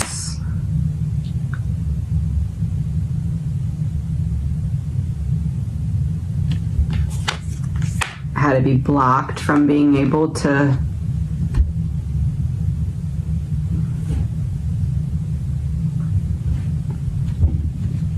Had to be blocked from being able to say what I found. Lies in reverse for Page of Swords is I told someone else the truth that I found. I found the truth and I told someone else. Curiosity. Page of Swords reverse, lies. Page of Swords upright, lies in reverse is like curiosity killed the cat, but like curiosity killed the cat because the cat opened its mouth, like that kind of thing. The cat found out the truth about something and curiosity stepped in. I don't know. The Star reversed. Neighborhood.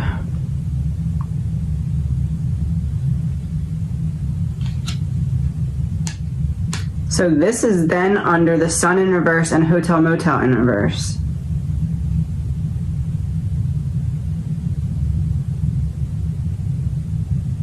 There has to be something. There has to be something that was offered to him, allegedly in my opinion, when he was younger. We can either take him to this place or you can try this from home. Something like that, and something like that plays a role here. I don't know how, but it does. Allegedly, in my opinion.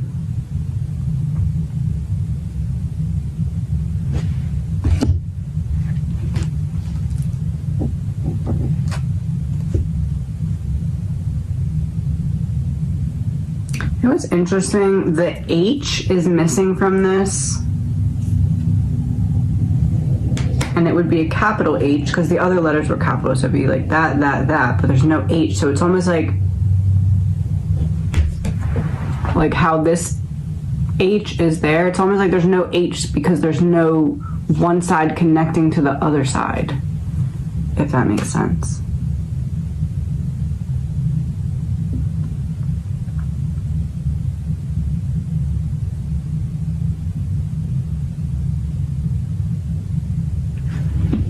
Nine of Cups reversed. Secret. This came out under the Fool reversed and law enforcement.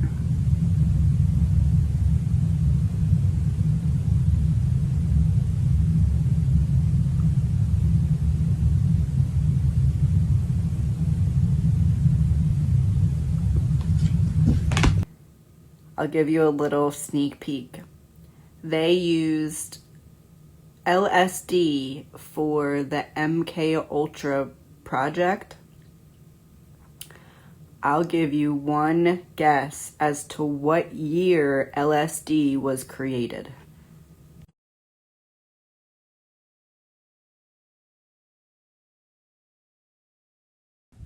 Just how it came together, and then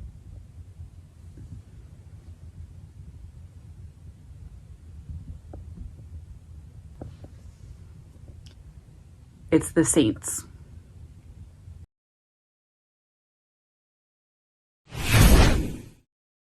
And Tyrann Mathieu is one of those guys, just a leader, instinctual. He's all over the football field. The defensive side of the ball, but it's been the type of physical game we've come to expect. Another big run on a day of big runs for the Pittsburgh Steelers. 2 huge interceptions in the fourth quarter by Pittsburgh's defense. They don't allow a point.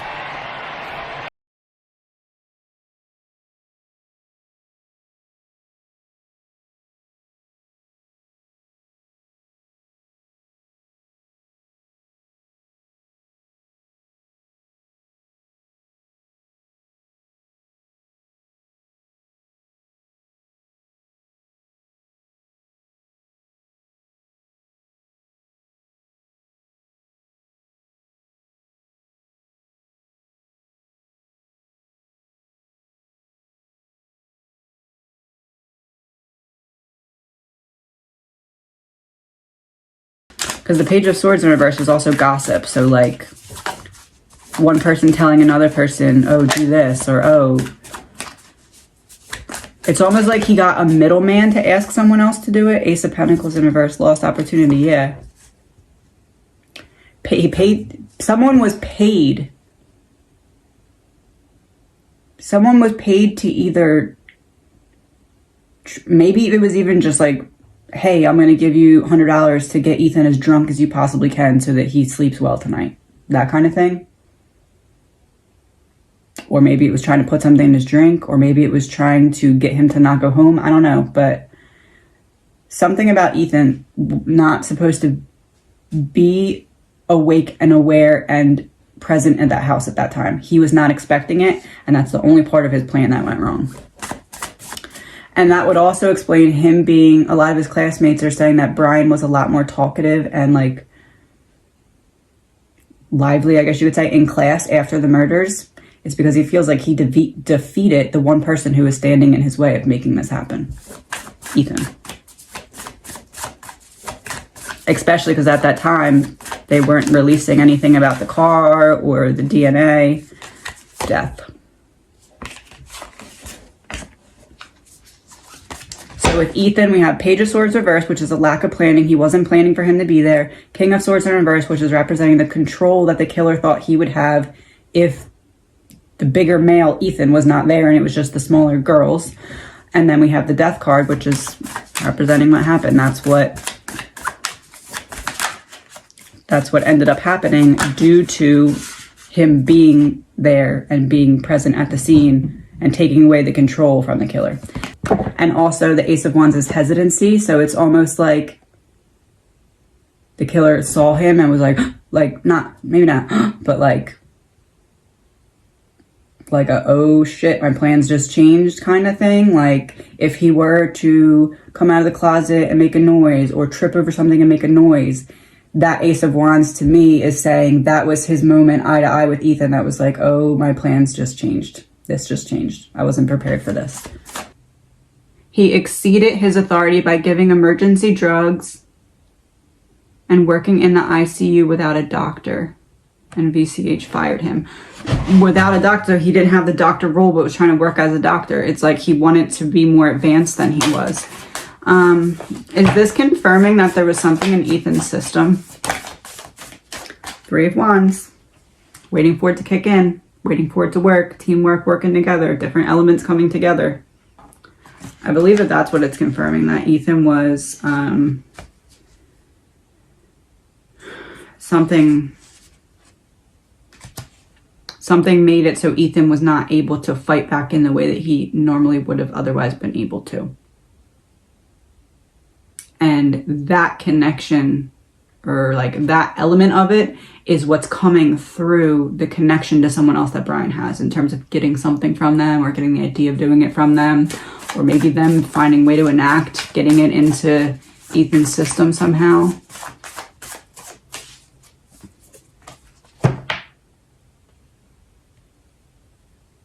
State police noticed several patients' heart patterns widening around the time that Majors was on duty.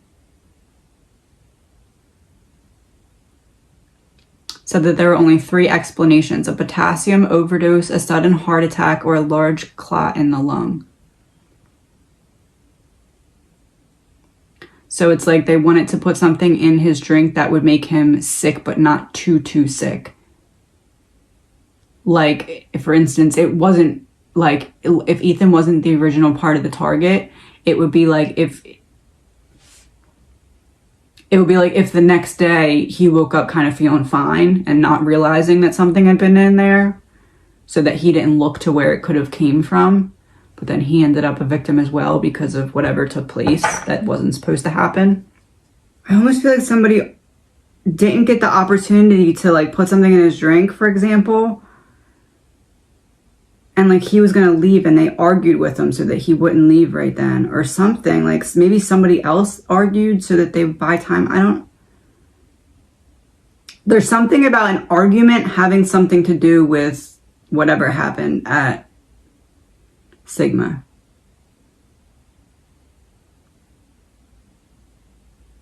Argument. I don't know if it's like there was an argument and that's when someone put something in his drink. I don't know if like he was gonna leave and someone was like, oh, I'll argue with him because then he won't leave right away because it'll look like he's leaving because we argued. I don't know. It's something like a strategic argument that was like picked for a purpose of some kind of part of this plan.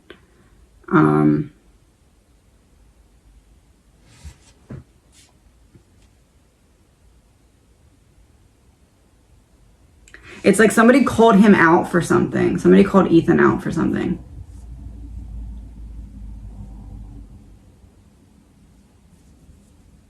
I'm almost seeing this happen outside. I feel like I'm seeing it raining, but I don't know if it was literally raining or not. That could just mean it was like a time of the night when everyone was really drinking a lot.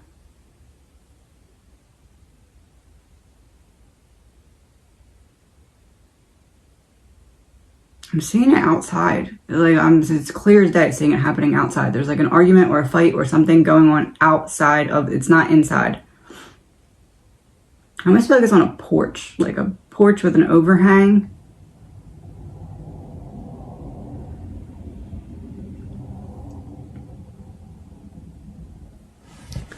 But yeah, it was just Ethan against, I want to say 2 other people.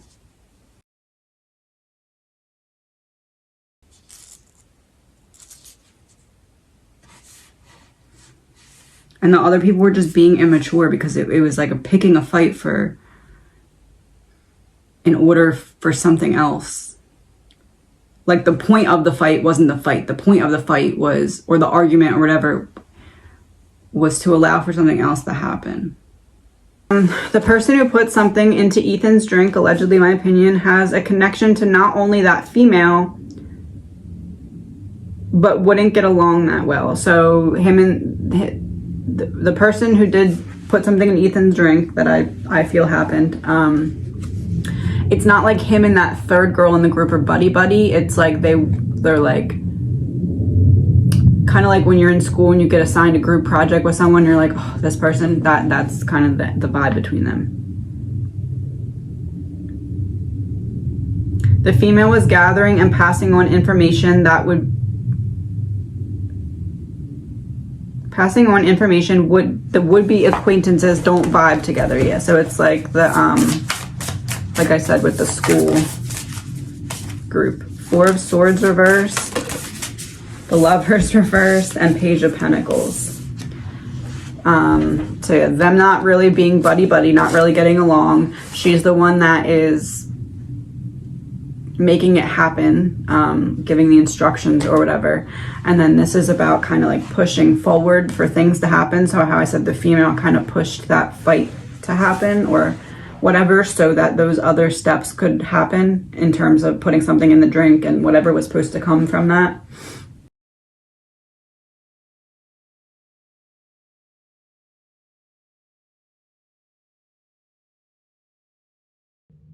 Soundbite of archived NPR broadcast. Terry Gross, Stephen Kinzer, welcome back to Fresh Air. Let's start with, what was the mission of MKUltra? Stephen Kinzer, during the early period of the Cold War, in the late 40s and early 1950s, the CIA became paralyzed with a fear that communists had perfected some kind of a drug or a potion or a technique that would allow them to control human minds. This was actually a greatly exaggerated fear, but it played on something cultural that affected everybody that grew up in the early 20th century. We were fed a lot of books and movies about the idea of mind control, that you could hypnotize someone or give someone a drug that would make them do something that otherwise they would never do. And seized by this myth, the CIA not only believed that communists had approached or reached this holy grail, but that the CIA should also find out a way to do it. So MKUltra was a project lasting up to 10 years in which the CIA sought to find ways to control the human mind. They wanted to be able to have a truth serum that would make prisoners say everything they knew, also an amnesiac that would make people forget what they had done, and, most important, a technique or a drug that would allow the CIA to direct agents to carry out acts like sabotage or assassination and then forget who had ordered them to do it, or even that they'd carried out the actions at all. So MKUltra was the most sustained search in history for techniques of mind control. Gross. So LSD was created in 1943 by Dr. Albert Hofmann at the Sandoz Laboratories in Basel, Switzerland. How did the CIA find out about LSD? Kinzer, as part of the search for drugs that would allow people to control the human mind, CIA scientists became aware of the existence of LSD, and this became an obsession for the early directors of MKUltra. Actually, the MKUltra director, Sidney Gottlieb, can now be seen as the man who brought LSD to America. He was the unwitting godfather of the entire LSD counterculture. In the early 1950s, he arranged for the CIA to pay $240,000 to buy the world's entire supply of LSD.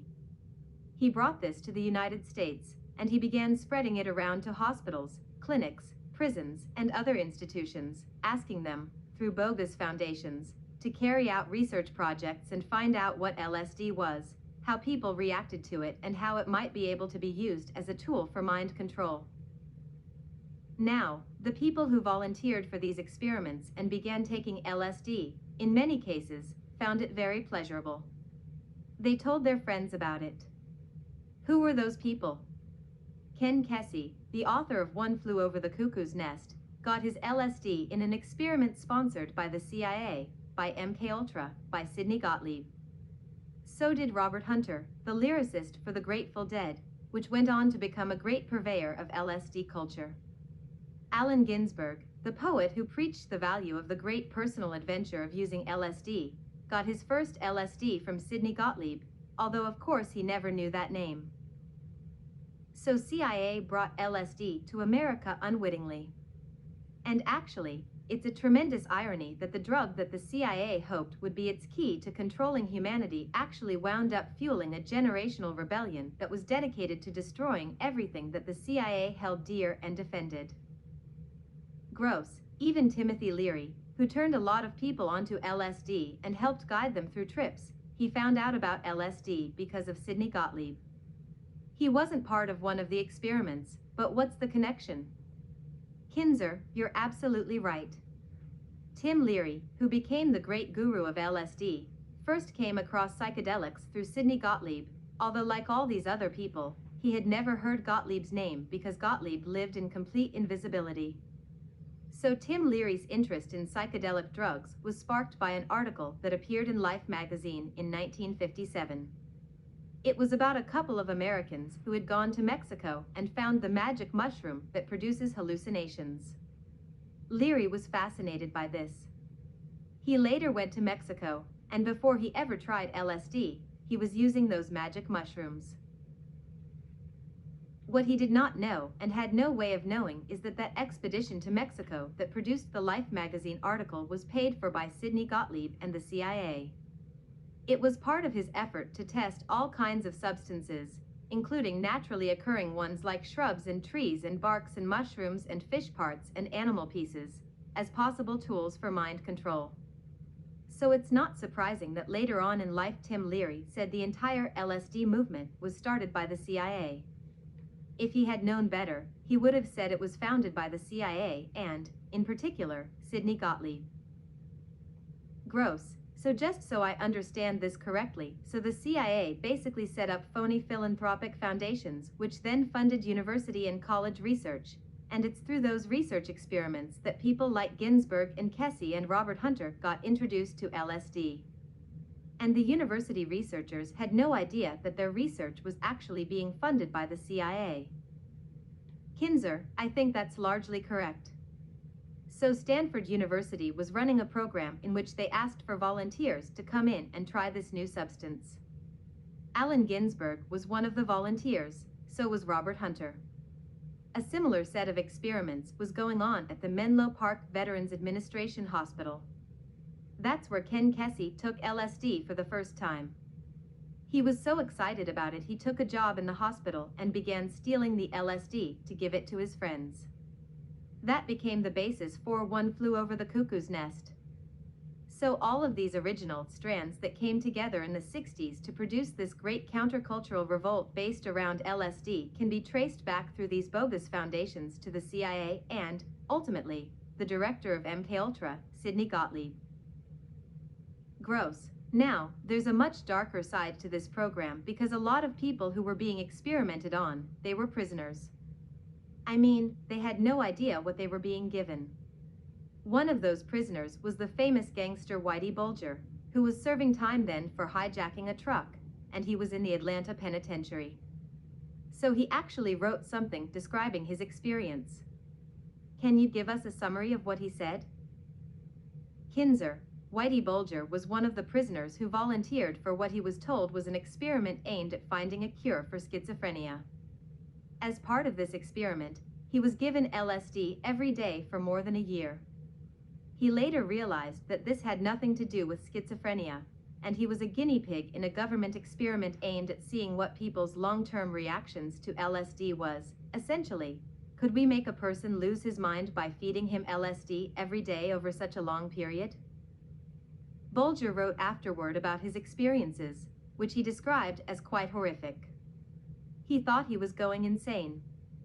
He wrote, "I was in prison for committing a crime, but they committed a greater crime on me." And towards the end of his life, Bulger came to realize the truth of what had happened to him, and he actually told his friends that he was going to find that doctor in Atlanta who was the head of that experiment program in the penitentiary and go kill him. Now, that doctor later died a natural death, so Bulger didn't get to carry out his wish. But Bulger was one of many prisoners across America who unwittingly were fed huge doses of LSD, and the reason for this was very simple. Gottlieb wanted to create a way to seize control of people's minds, and he realized it was a two-part process. First, you had to blast away the existing mind. Second, you had to find a way to insert a new mind into that resulting void.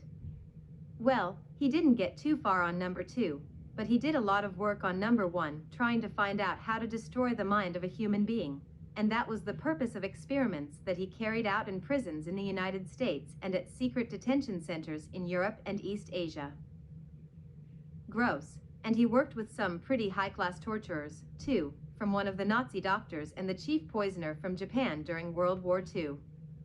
How did they end up in his program?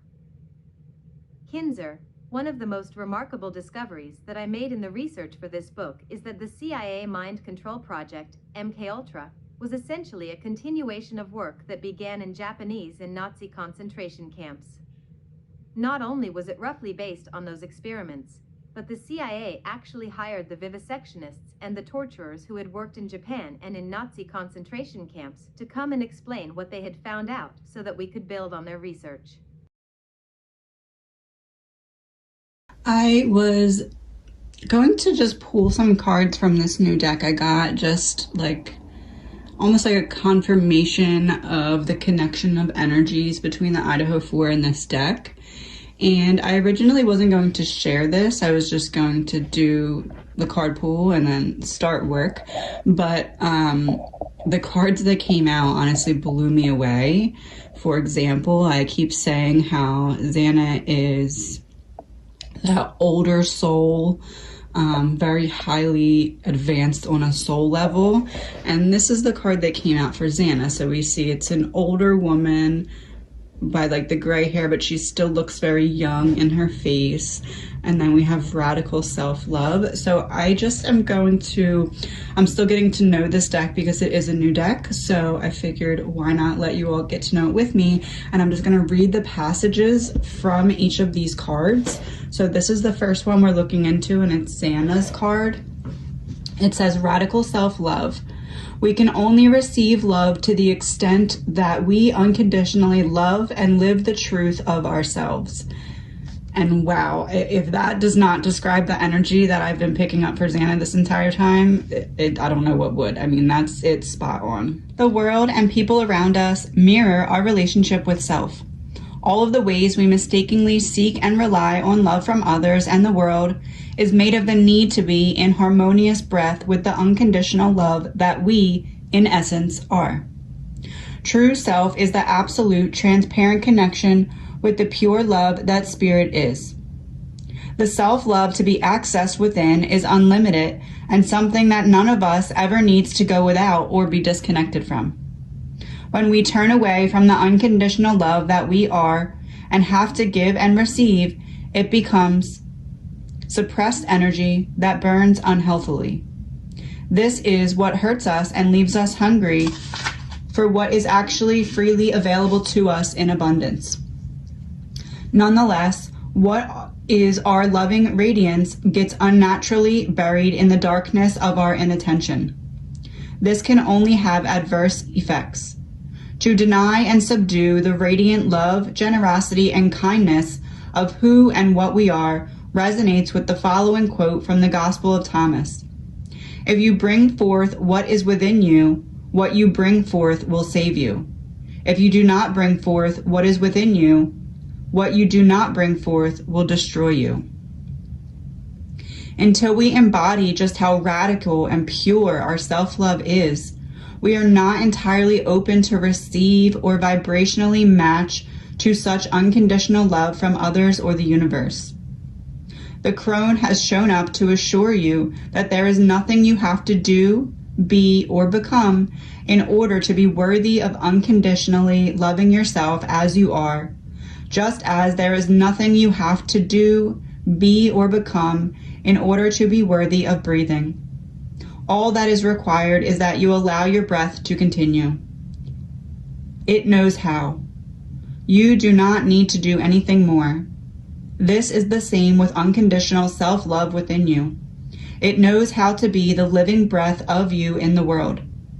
Just as you breathe, you are love. You are of love. Spirit self is love. Love is the only thing that is real. Wow. That's incredible. Anything less than love is not real. It has never been, can be, or will be. Radical self-love lets all of the illusions go by, burning its brilliant light right through them. To bring forth what is within you is to breathe as the love that you are. Wherever the energy is, and whatever we feel blissfully compelled to do, in a state of self-love, we breathe our inner self into the world.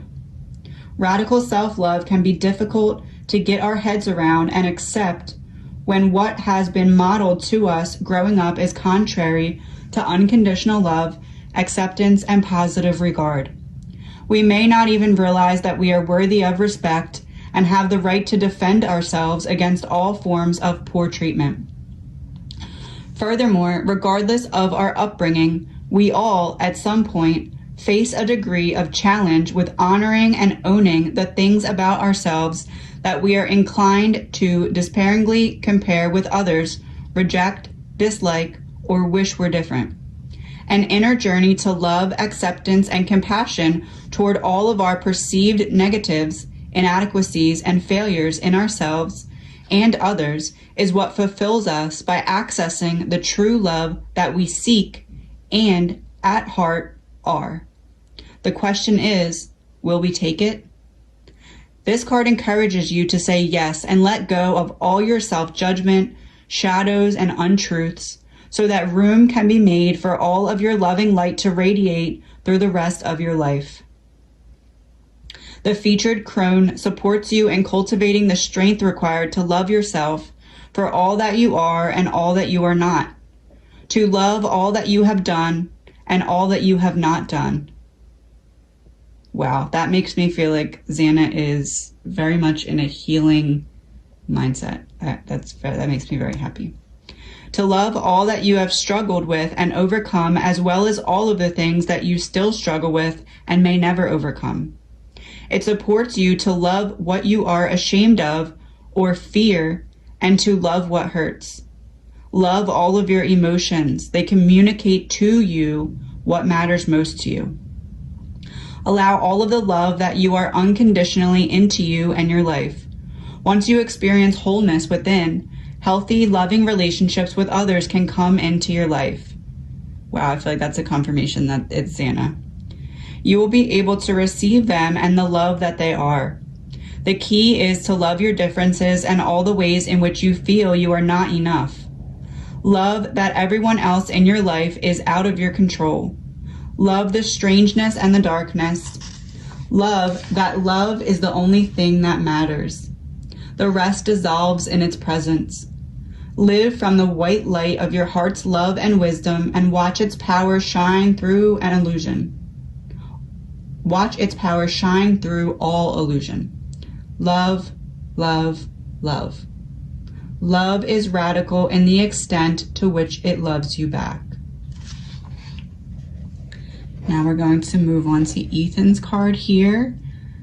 Oh wow, it's the Eternal Gatekeeper. Acknowledge, assert, and protect what is right for you. Wow. This featured guardian has her eyes closed.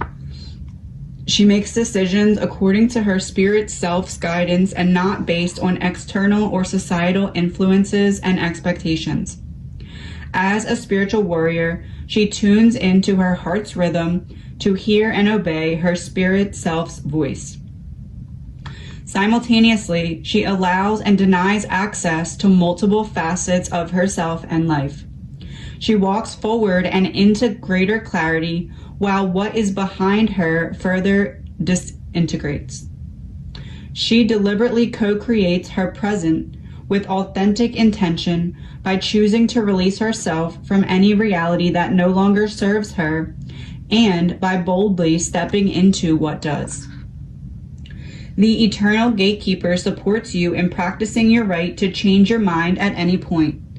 Who and what you allow in your life and how far is always up to you.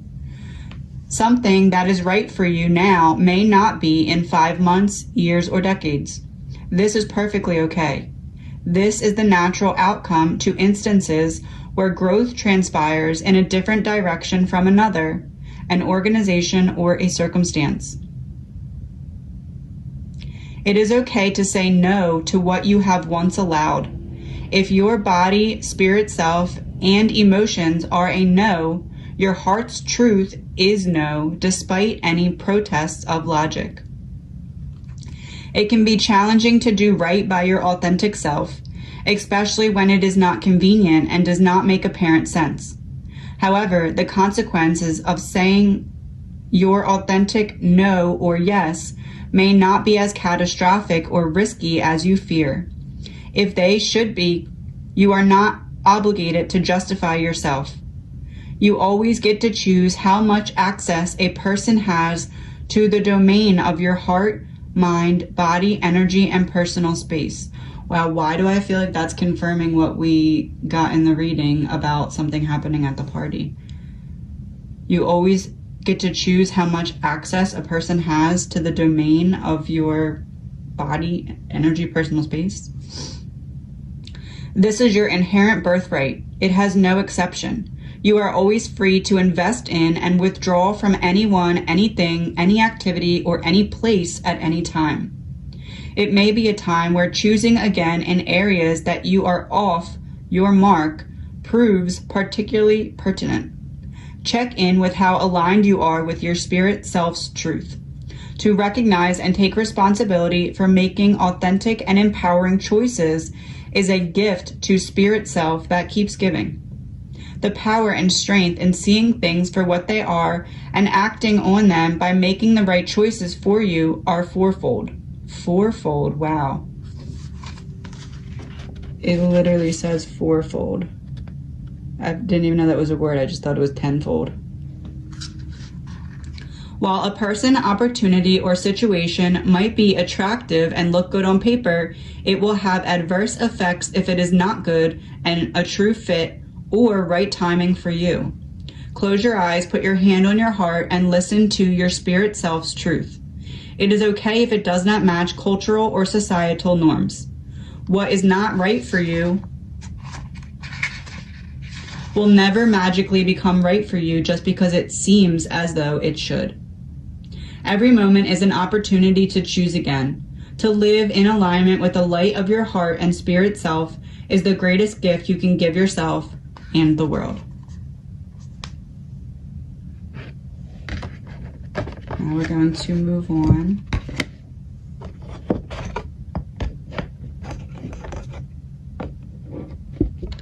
This was Kaylee, and this is Maddie. So we're going to move on to card 8, which is Kaylee. It's the weeping wound.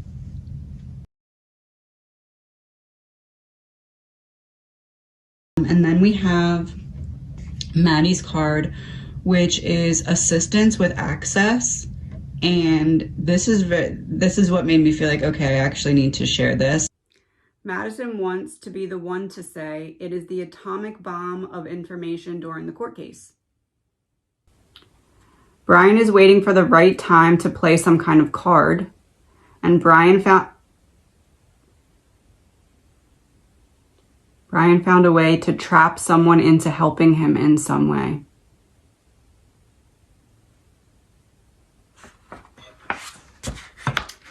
Oh. 8 of Pentacles reversed. So that would be about don't focus on this yet. Focus on here. Pretend everything is going well so that everyone can not expect me to drop this bomb at the right time. Ace of Cups. That's about letting it flow. This is also the Holy Grail. Oh no.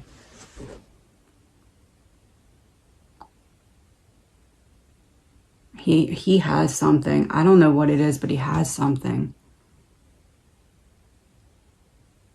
I'm not saying that he's not going to get convicted, but there's going to be a moment during this trial where everyone who's been watching this case is going to be like, without a doubt, like he has something.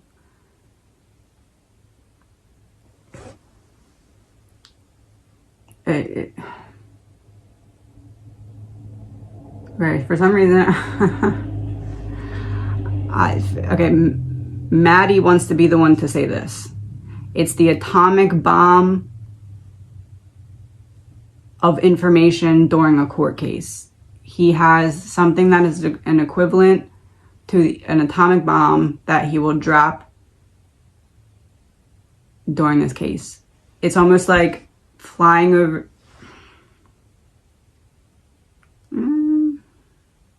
Hold on, let me pull. I don't know if that's exactly an appropriate metaphor, Maddie. Hangman. She don't care. Okay. She would like me to use this.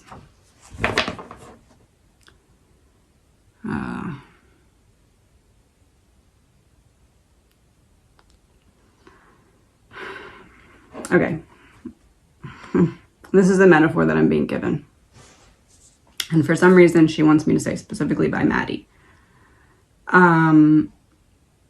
This would be like if someone put Brian in an airplane. Again, this is a metaphor. Someone puts Brian in an airplane. Like a speedboat, but in the air, right? if someone puts him in that and flies across where there's like land, ocean, land, ocean, land, ocean, right? And if he drops the bomb at the right spot, it will hit land and everything will blow up. But if it goes in the water, it may fizzle and go away. Like that's what I'm seeing in terms of what it is that he has for information. I know that might not seem like the best metaphor given the times that we're in, but that's what she wants me to use. So moving on.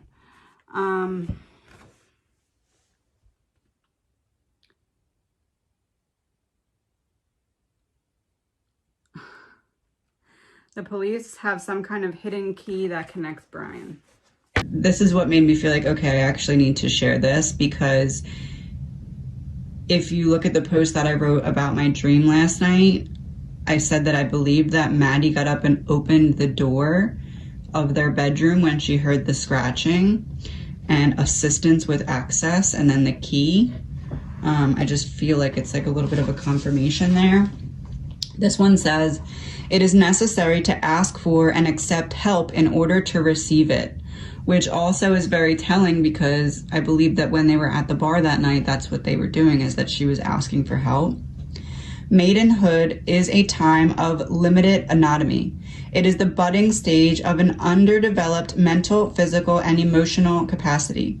It is also a period in which there is the least distortion clouding our connection to spirit self. Conversely, the older we get, the more autonomy we have and the more estranged we are from our spirit self. Throughout life, we require the assistance of others, circumstances, and the world in order to grow. Whether or not we like it, acknowledge it, or accept it, a time will come when we cannot ignore that we can neither do everything alone nor have everything done for us. We must learn the middle way of active and receptive living with and amongst the others of the world. The maiden struggles to let go of maidenhood.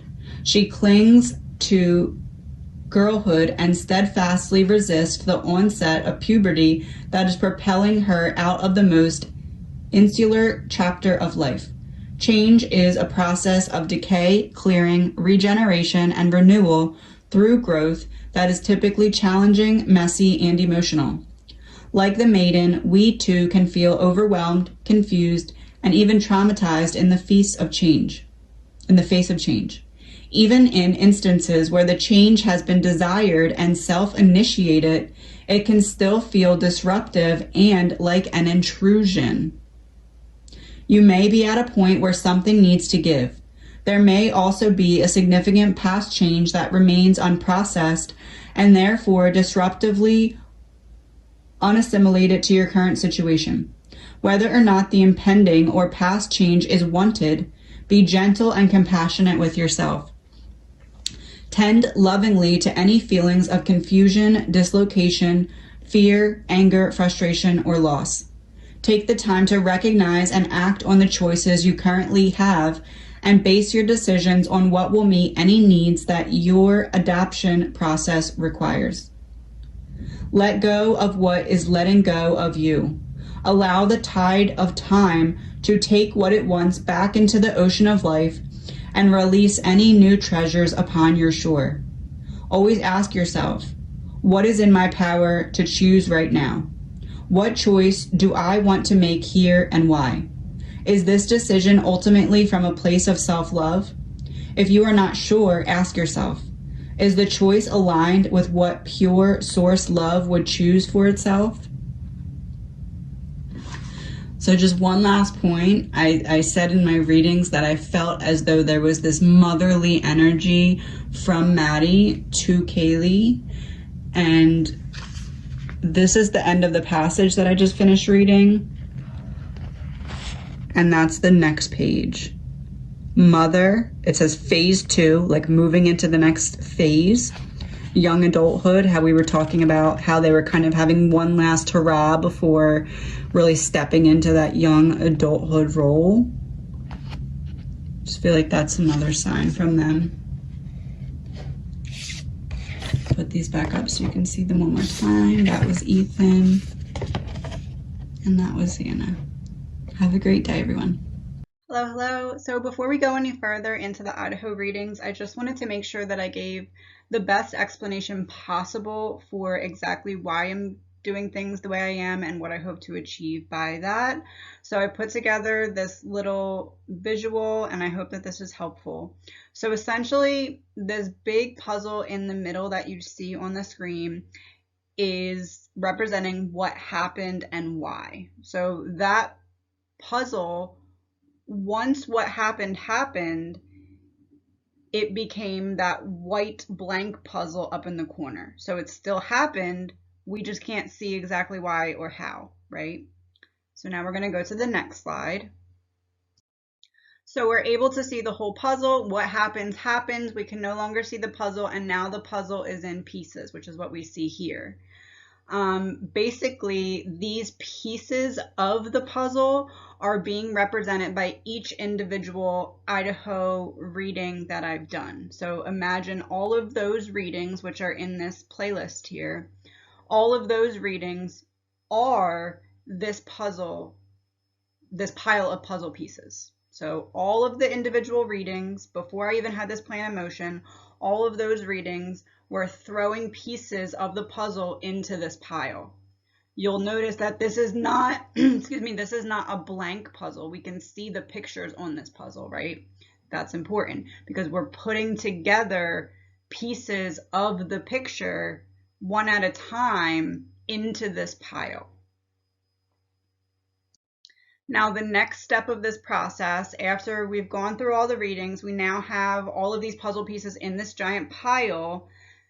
This is where that north, south, east, west dice comes in, and we separate the puzzle pieces.